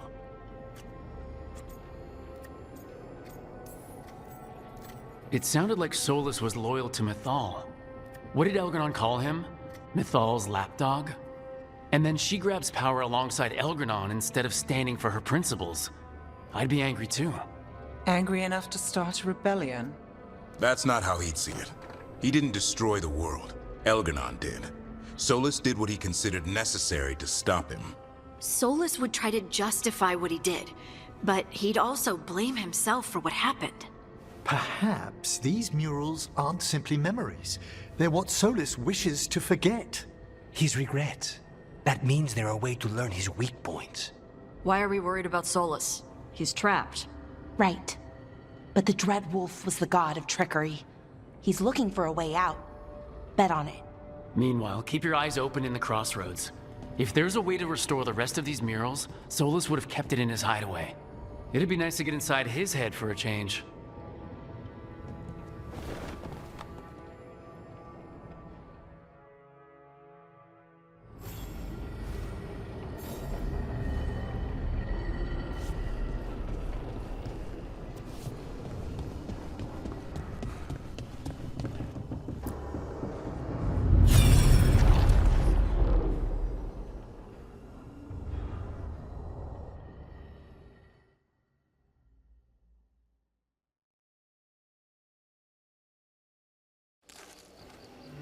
I was not certain you would come. You were the one who walked away. I never turn my back when my friend needs me. The Evanuris seek the magic of the Blight. Impossible. The Blight is safely sealed away forever. Though I wish I could believe you, I have sensed the breaking of the wards. I will investigate your claims. If they forget the danger of the Blight, I will endeavor to remind them. What if, instead, you left the Evanuris and remained with me? Do you not wish for freedom from this struggle? Be at peace, love. I will stop them. As you must. The Blight is our mistake.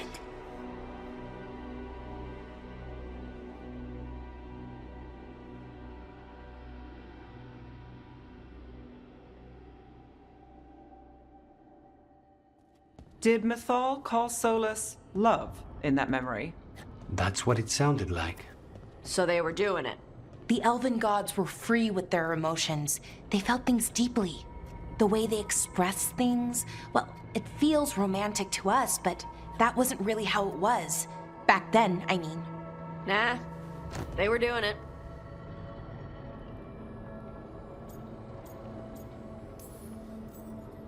Oh, they were absolutely doing it. Being with someone you're rebelling against? Doesn't sound like Solus. He also met her in secret and talked about how they could run off together. It sounded so tragic. And romantic. Oh, wait. Never mind. That does sound like him.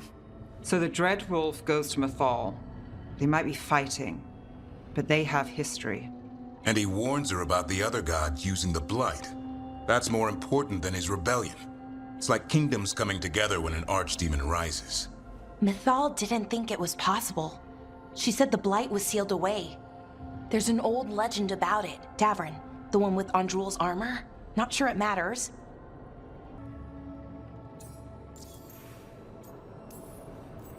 I heard this story in the Veil Jumpers, but it's yours to share, Balara. Right. Well, Andrul was the goddess of the hunt. She put on armor, magic armor, made of something called the Void, drove her mad. I remember this one. The other gods were afraid Andrul would turn on them. She was doing all kinds of horrible things, causing plagues. It does sound like the Blight. Well, it all ends with Mythal fighting Andrul. After, Mythal turned into a dragon. She what? Why didn't you start with that? Anyway, she took Andrul's armor away. Then Andrul's madness left, and peace returned. Intriguing. So it's possible Andrul stumbled onto the magic of the Blight. And when Andrul went mad, Mythal took it from her and locked it away. Until someone started using it again. Okay, Solus warns Mythal about the other gods using the Blight. It's not just bad, it's something bad he feels responsible for. The Blight was our mistake. How is the Blight their mistake? Did they find it? Did they make it? What does that mean? Whatever it was, it convinced Mythal to take him seriously. So Mythal goes off to investigate what Solus says. Then, what? It's too clean. Seems plenty messy with them doing it. But this isn't just a memory. It's something Solus wanted to hide. What's the crime? What did we see here that he feels guilty about? I think I might know. When the Inquisitor was saving the world from the breach, she met Mythal. What? Like in a dream? It was complicated. She helped the Inquisition. There was a magic pond and a dragon. Nice! The point is, she also said the other elven gods betrayed her, killed her. Okay, sorry. Point of order. If they killed Mythal, how was she still around to help the Inquisition? Elven god magic? She'd spent centuries gathering strength and sharing people's bodies, I think. If it was a truly benign possession, that speaks to her character.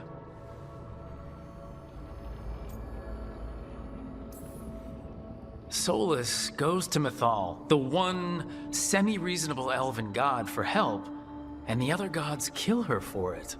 I imagine the Dreadwolf's rebellion heated up significantly after that. Right. And Mythal wasn't there to keep the other gods in check anymore. Well, it's not just that she died. What do you mean, Tosh? It's... Ugh. There was stuff he wanted to tell her, but he waited too long, and then she was dead. He never got to make it right. That twists you up. That's it. There's our crime. Doesn't really tell us anything we can use, though. We know more than we did. That's something. Then I guess we keep our eyes open if we come across more of these memories.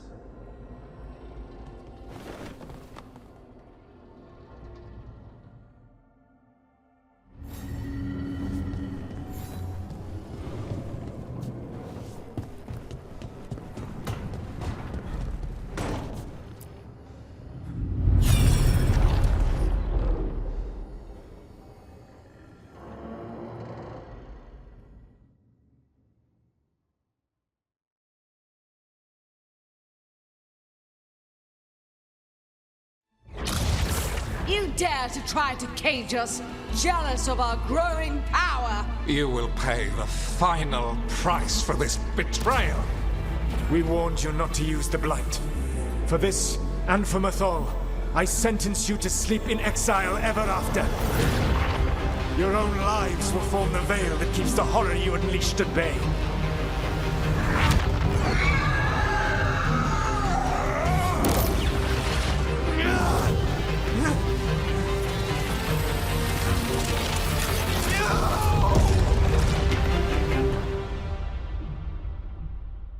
So he locked the gods away and created a veil between this world and the Fade. I mean, they were terrible, no question. But what he did, it didn't just stop them. It destroyed our culture, our world. It wasn't just to stop them. It was to stop the Blight. We've seen how bad Elgar'nan and Gillenane are. Imagine all 7 corrupted gods running wild. So he created the Veil just to keep the elven gods locked in their prison? Yes, to keep them from accessing the Fade. But was the creation of the Veil around the world an accident? You heard him yelling. That's not the sound of a ritual going right. What do you think, Rook?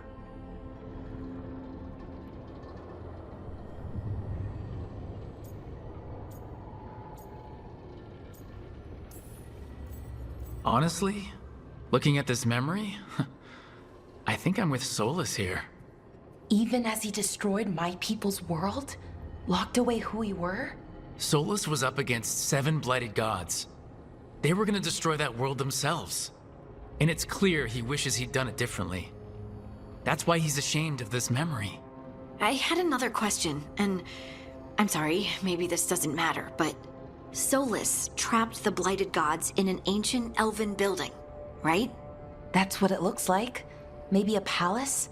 Fancier than what I've seen in Arlethan, at least. And then, the Magisters were lured into the Fade. They broke in, which let the Blight escape, and turned the Golden City black. Right, and the Black City hangs in the Fade, a little reminder of their mistakes. What's wrong, Lace? It's just... the Chant of Light says that the Maker built for them the Golden City, the center of all creation. But if the Golden City was an ancient elven palace, then the Maker didn't build it. The elves did. The Chant of Light is Andraste's visions from the Maker, but it sounds like it's wrong. You're asking if we just disproved the entire Andrastian faith. Did we?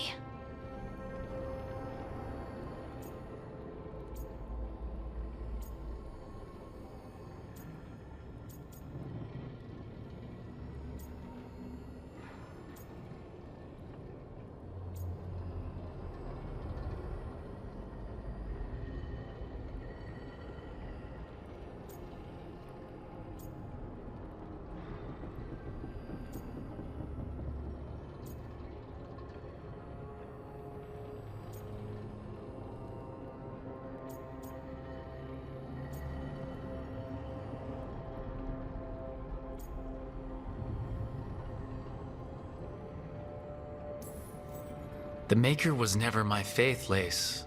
But I'm sorry this is hard for you. The Chant of Light has seen many iterations over the centuries. This may simply change our understanding of it. But this was the one I grew up with. My ma still sings the chant. You know? The Dalish clans are struggling with the same thing. What do we keep? What do we lose? The elven gods, the Maker. No matter who you light a candle to, you've got some hard questions to ask yourself right now. Doctrine is not the truth. It is one of many paths to the truth. I recognize the sentiment, though not the specific quote. Who said that? My mother. Ah. Questions of faith aside, we have some very real gods that still need killing. Looks like there are 3 more of these murals with the Dreadwolf's old memories. Wonder what else he's hiding.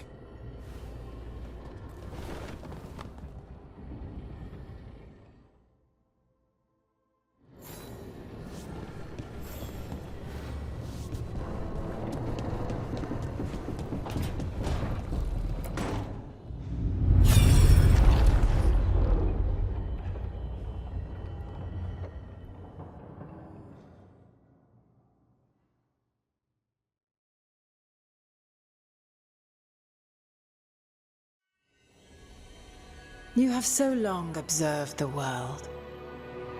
Why not consider joining it? But I have no desire to live as humans. I have the Fade. Besides, this talk of taking on a solid form. I think you underestimate the danger. When you took the glowing stone to build your body, did the earth not shake? Delirium gives us the strength we had when we were of the Fade. We are the best of physical and spirit. I need your wisdom, Solus. To withstand the louder voices who would go too far like Elganon. I need you. This is madness. You must know that. I will always follow where you go.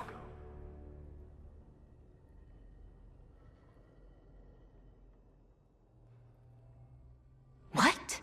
This is astounding. The ancient elves were spirits who voluntarily manifested a physical form. I'd rather go back to talking about the Blight. Hey, Lucanus. Could Spite turn into an elf? No. Sorry, but... what?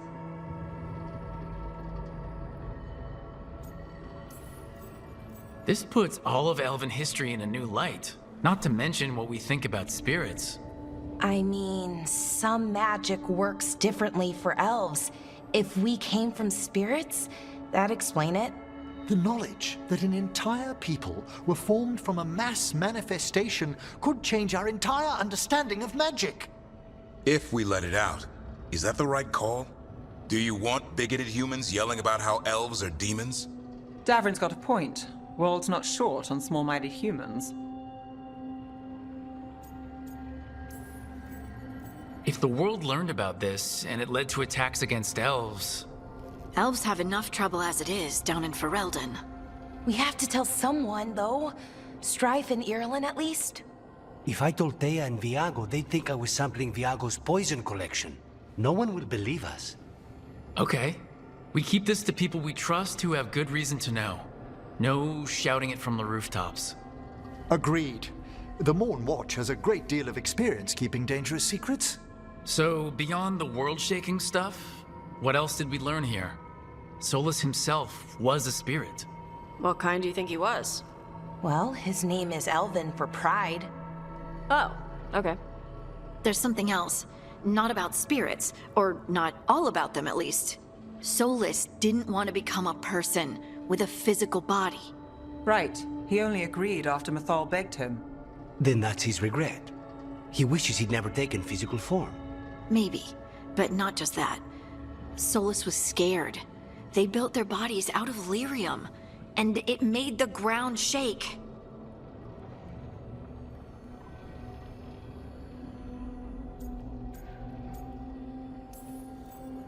Lyrium is the blood of the Titans. The Titans would have felt it as an attack. They defended themselves. The first memory we saw, with Elganon seizing power, it happened at the end of a war. A war between the Titans and the elves. Lace, I'm so sorry. It feels like we still don't have the full picture. But I think that's part of what Solus regrets. He didn't see the danger. Except he did. He was worried, you said it yourself. He did it for Mythal. Everything that followed, he could have prevented, if he just told her no. Then he's got a war on his conscience. Plus, whatever we find next.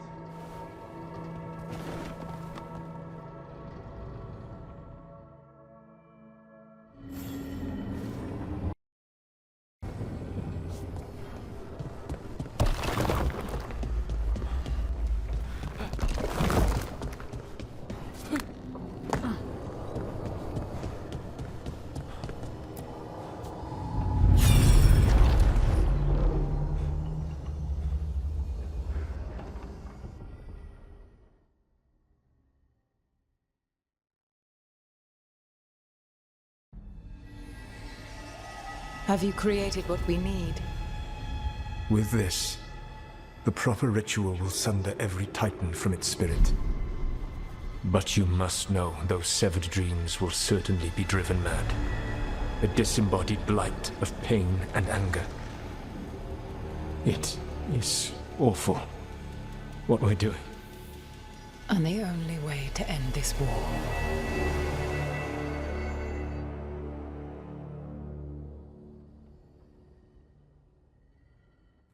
Solus made the weapon that killed the Titans. No, not killed. He cut away their dreams and left them broken and mindless. He passed me in the halls of Skyhold for a year. He made polite conversation, and he knew. He knew what he did.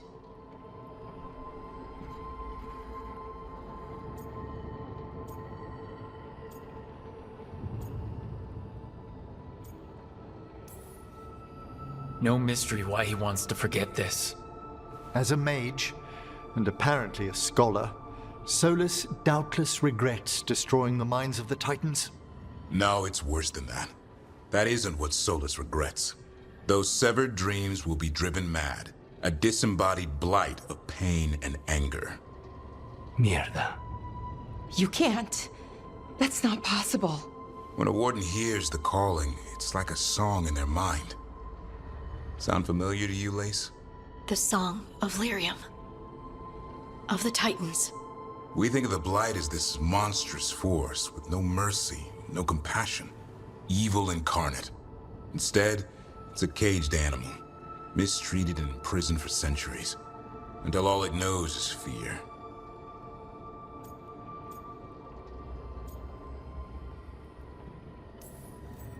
If the Blight is the Titan's dreams, can we, I don't know, heal it?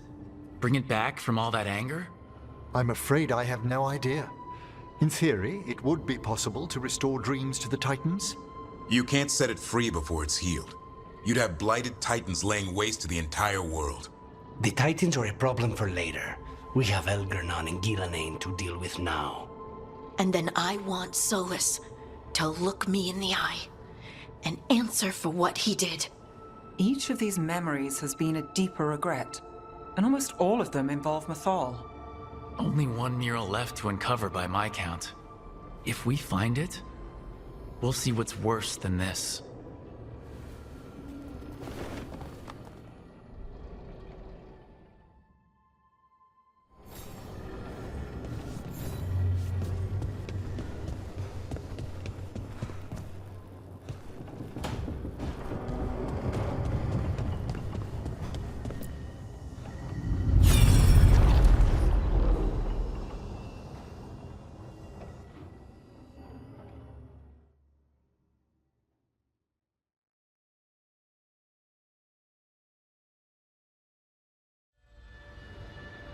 I knew that you would find me soon enough. You need the power of a god, the strength that I alone still carry. The blighted Evanuris will soon break free from their prison. I must make a stronger one that can contain them. While the prison is important, it is not the only goal you seek. Why should I not tear down the veil and bring back immortality to all the Elven people? They deserve it. The Elven people of today do not deserve to see the world they love be torn apart to salve your conscience. I must fix what I have broken. I am sorry. As am I, old friend.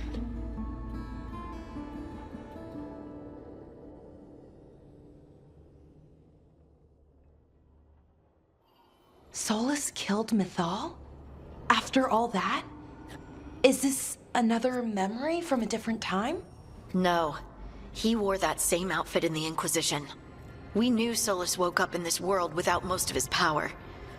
Now we know how he got it back. By killing the only other god around and stealing her power. All that epic magic and godly power. In the end, it comes down to love and murder. Same as always.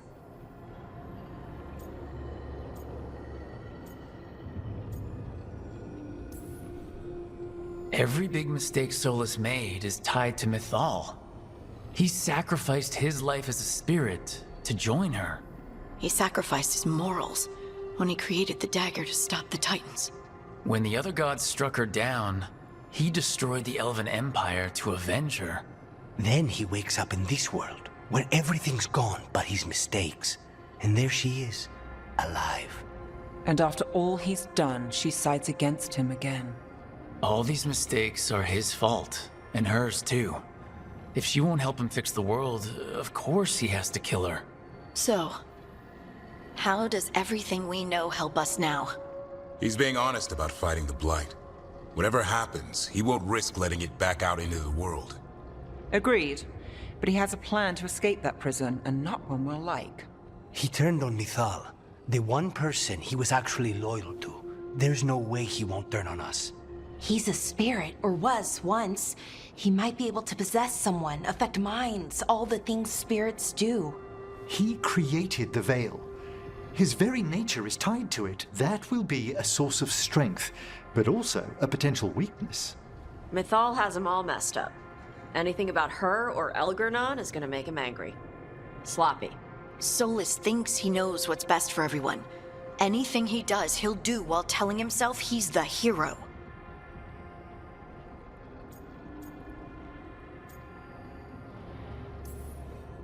The bad news is that the god of lies and trickery is almost definitely preparing to betray us. The good news is that we've gone through his dirty laundry. So, we know his motivations. You think we can set a trap of our own? That's the hope. You have witnessed the Protector's tale, Dweller, almost to its end. Almost? How can there be more? When the mighty fall, their echoes cross the ages. An audience is warranted. Speak with your visitor. She awaits you in the crossroads.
Well met, Brooke.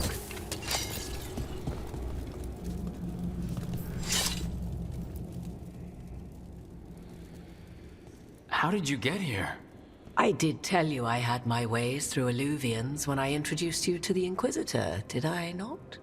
The Illuvians in general, yes, but not the Dreadwolf's Crossroads. I would think you have more pressing questions at the moment. Questions about Solus and Mithal? Mithal? The two gods have always been linked, have they not? First, when Mithal bade her companion spirit to abandon the Fade and take on mortal form. Then, when Solus spilled Mithal's mortal blood, that he might absorb her power as his own. Wait, how do you know exactly what we saw of Solus's past? Think upon it, Rook. You saw for yourself in the Dreadwolf's memories. When Mithal stood against the gods' manipulations of the Blight, she was betrayed and struck down. Yet she survived and returned ages later to aid the Inquisition in its hour of need. How?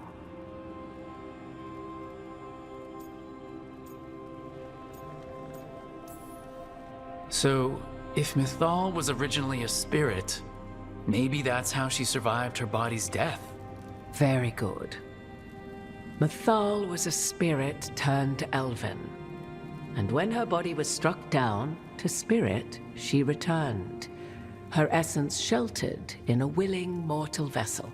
Over the centuries, she journeyed from host to host, slowly amassing her former power anew. Until once again, she was struck down, on this occasion, by Solus.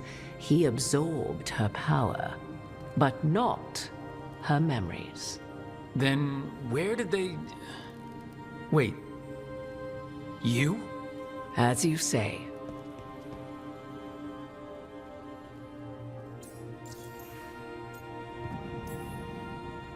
Mithal. Mirtad Varim. Elven Los Arlathan. Mana Lama. I'll tell Vara Mithad. Well, I should honor you a little, I think, if you're really Mythal.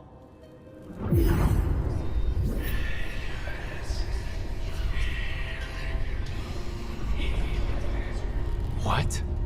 That was like how Elgarnon and Gillenane can talk in your head, but... 'Twas Mythal you heard, her echoes. Yet I am not the goddess returned. What are you then? I once feared Mythal would consume me were I to carry her, but 'twas not so. I remain free-willed and mortal. What I now possess is but a spark of Mythal, shadowed memories through which to sift for meaning. As to our admixture, I suspect you have questions.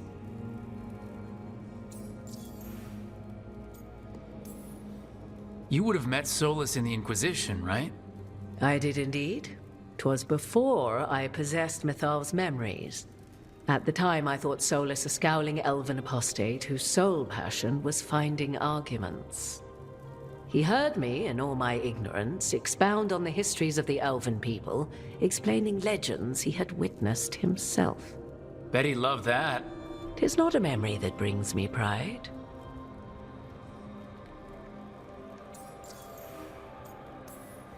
How can you carry Mythal's soul if you're not an elf? Her spark has sheltered within both elves and humans who were sympathetic to her in thought and circumstance. Mythal's last host was a woman wronged, trapped by those sworn to love her. We may readily imagine their kinship.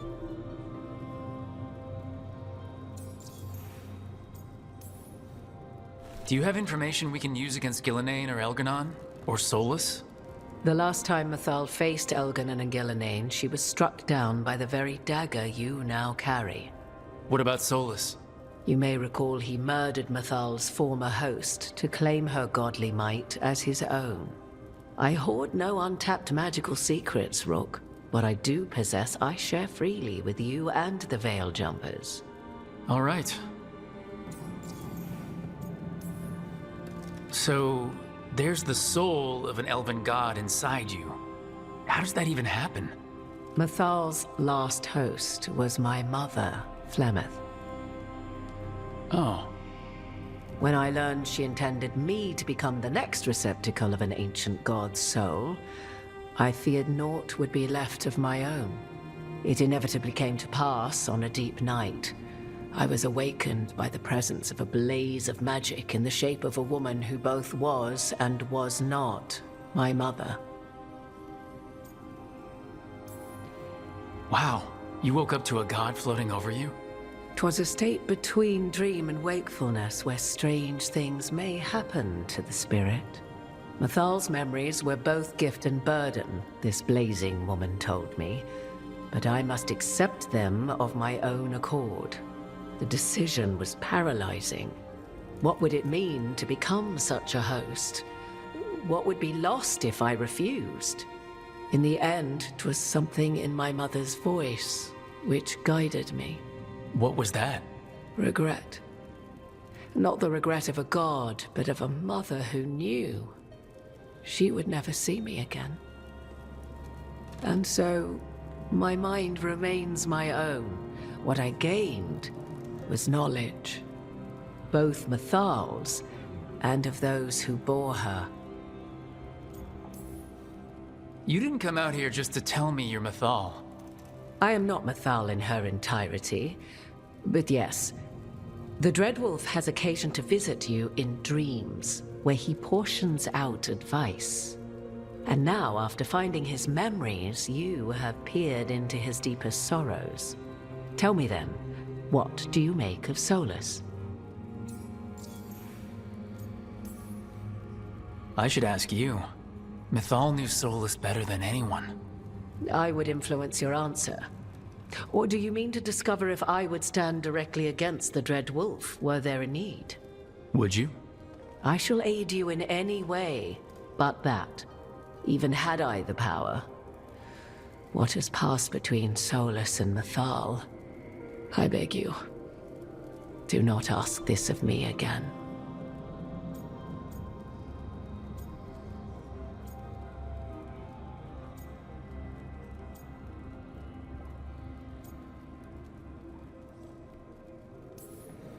Solus talks a lot about what has to be done, being forced to make hard choices.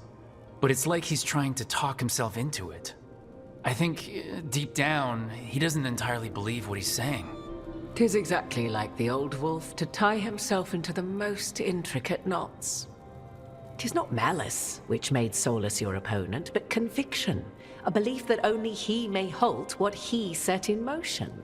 Yet Solus was once beloved of Mythal. 'Tis his very loyalty and love for his people that led to the tragedy we now face. You may be in a position to determine how it ends, more so than either of you might realize. Maybe there's a way we all get what we want. Do you truly believe such a thing? Well, maybe at least what we deserve. If you would shape the outcome of your battle, I've one last secret to share. When Mythal was struck down by the other gods, it was with her own lyrium dagger, the dagger you now carry. Solus recovered it from Elganon, and from it extracted a fragment of Mythal that had lain hidden within its depths. This fragment, a younger sister to the one I carry, if you will, resides here, in the crossroads. I can open the way for you. Find her, survive the encounter, and the essence you obtain will aid you in times to come.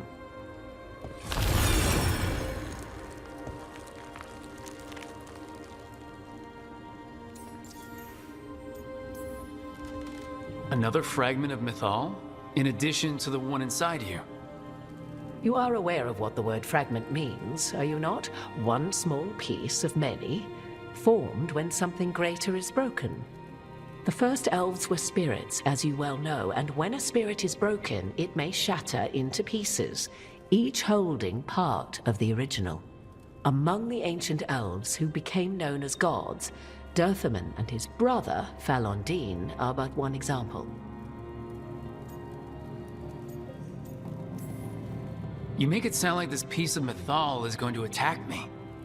You know Solus, and have seen Elganon, and memories of Mythal. They are creatures of emotion, as all spirits are. The fragment of Mythal that resides in me lived among mortals for thousands of years. She has grown wiser and more patient. This younger sister has not. She is the essence of Mythal as a god. She is unlikely to listen to polite requests, and though she is but a fragment of the goddess, the battle will test you sorely. If she's just going to attack us, why tell us about her at all? We have enough enemies already. A fragment of a god's essence is a powerful thing. It may give you options against Elganon and Gelanain, or against the Dreadwolf himself, should he prove as cunning and treacherous as ever. If I were to try to talk with her, do you have any suggestions? She will demand respect, but detest flattery. She appreciates righteous anger, but will not tolerate pity. She is, for want of better phrasing, prickly. But if you are determined to try, then I wish you luck. You would know this aspect of Mythal better than anyone. Could you try talking to her? I dare say she would attack me on sight. Spirits can't get along with fragments of each other? Spirits, certainly. But the aspects of a self-righteous god who have walked different paths for ages? One bears the insult of her betrayal by the Evanuris, and then by Solus, as fresh wounds, insult upon injury. The other once fell in love with an Alamari chieftain and lived happily in a swamp for centuries. Each reminds the other that another path existed, that they could have been wrong, and nothing angers Mythal like being wrong. What kind of spirit was Mythal before she became an elf? I know Solus is elven for pride. Mythal enjoyed ruling and having power, but it came not from the overweening desire to crush resistance, as is the case with Elganon. The emotion that inspired her might best be described as benevolence, a guiding hand inclined to kindness. But like any spirit, when angered or twisted against her purpose, a more violent aspect arose. Where the Dreadwolf's wisdom gave way to pride when the world did not meet his standards, Mathal's benevolence gave way to retribution. After all, when kindness fails, the guilty must be punished. Thank you for the information, Morgan. I only ask that you reflect upon what I have said. The Dreadwolf is not so apart from the world as he thinks. There, you have the advantage of him.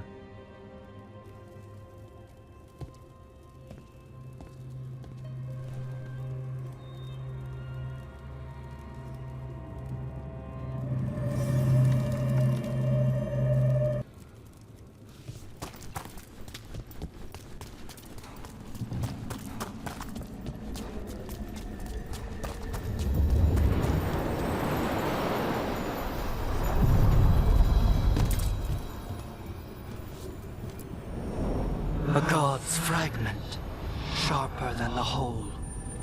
Prevail, or be sundered completely.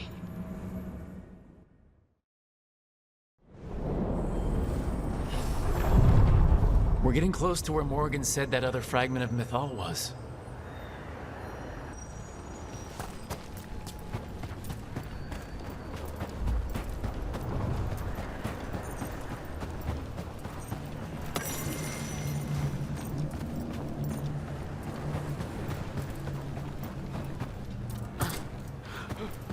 That has to be her.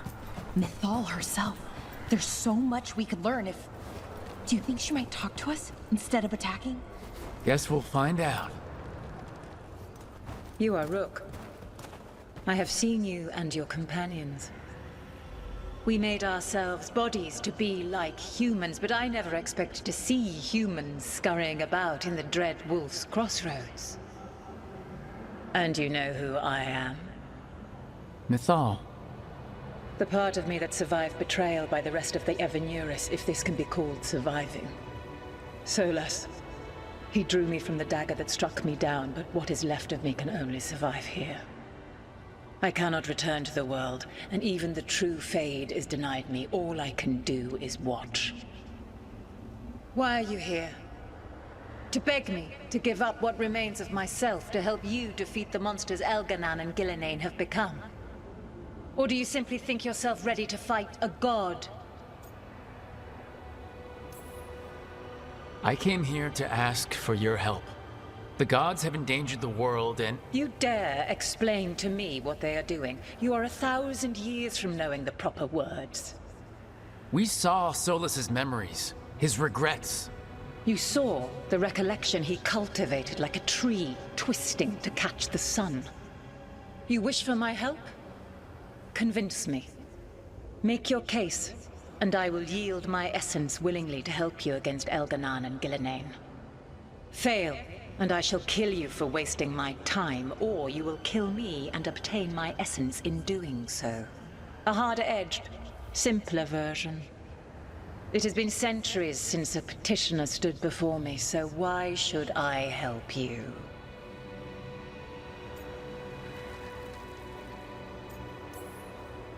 If I don't stop the gods, the whole world will be corrupted by the Blight. That is why you must succeed, so tell me why I must help you. We know the truth about the Blight. We know it came from the imprisoned dreams of the Titans after you and Solas defeated them. And? Stopping the Blight mattered enough for you to talk with Solas even after he rebelled against you. It mattered enough for you to stand against the other gods. And I was struck down for doing so, betrayed by those I had ruled beside for centuries. You made the difficult choice to protect your home because it was the right thing to do. Help me do the same. Not bad, but not enough. Let us speak of something else.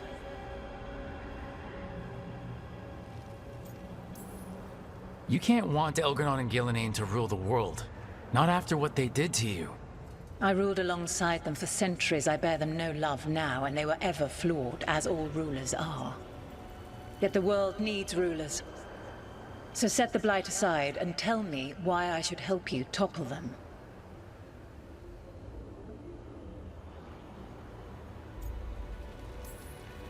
How am I supposed to just set the blight aside?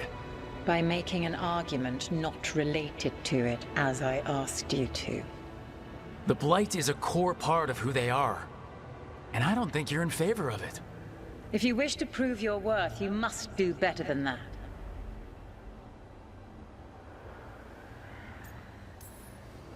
Solus is helping me.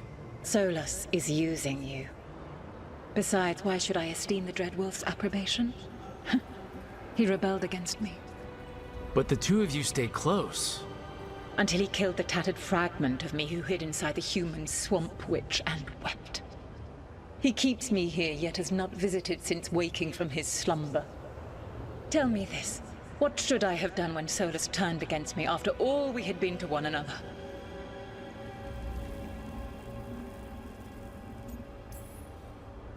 Maybe you should have listened when he warned you about staying on as rulers after the war. Are you saying I was wrong? You asked me what you should have done. I can't prove my worth by lying to you. Solus didn't want to manifest a physical body or destroy the Titans. He did things he hated because he cared about you. Supporting you and Elgarnon becoming rulers was the one line he wouldn't cross. If someone who followed you everywhere refused to follow you there, what does that say? My patience wears thin. Choose your next words carefully. Why must I give myself over to you? I am worthy of your help. That is for me to judge. I am fighting to protect this world. Any petty tyrant can fight those who come to their land and claim to be protecting their people. I have seen rulers, human as you are, the mages of Tevinter, following in the Elven Empire's footsteps. They build nothing that does not serve them. Why should I believe you are any better? What is a protector to you?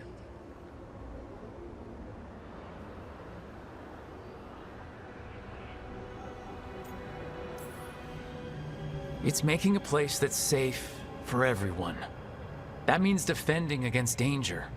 But it also means building a strong community that works together for the common good. And what have you built?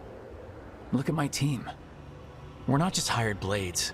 We started as strangers and grew together into a family. Your arguments are compelling. I find you worthy, Rook. I have spent thousands of years watching. I shall miss that. But if what I am can protect the innocent and smite the guilty, this is what remains of me. I give it to you freely. Use it to protect this world with kindness when possible and cunning when necessary. I will. Thank you.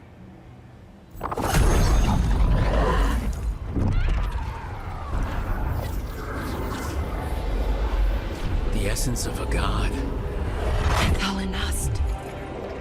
Like a piece of the sun. I've never felt something so alive. And now? What's the next step? A god knows her moment. At least, her essence does. When the time comes, we'll be ready.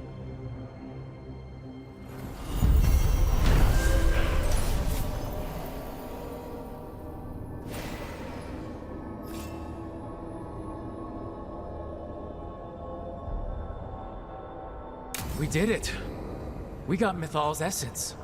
And we didn't even have to fight her. Not sure what we do with it just yet, but if Morgan's telling the truth, it'll come in handy at some point.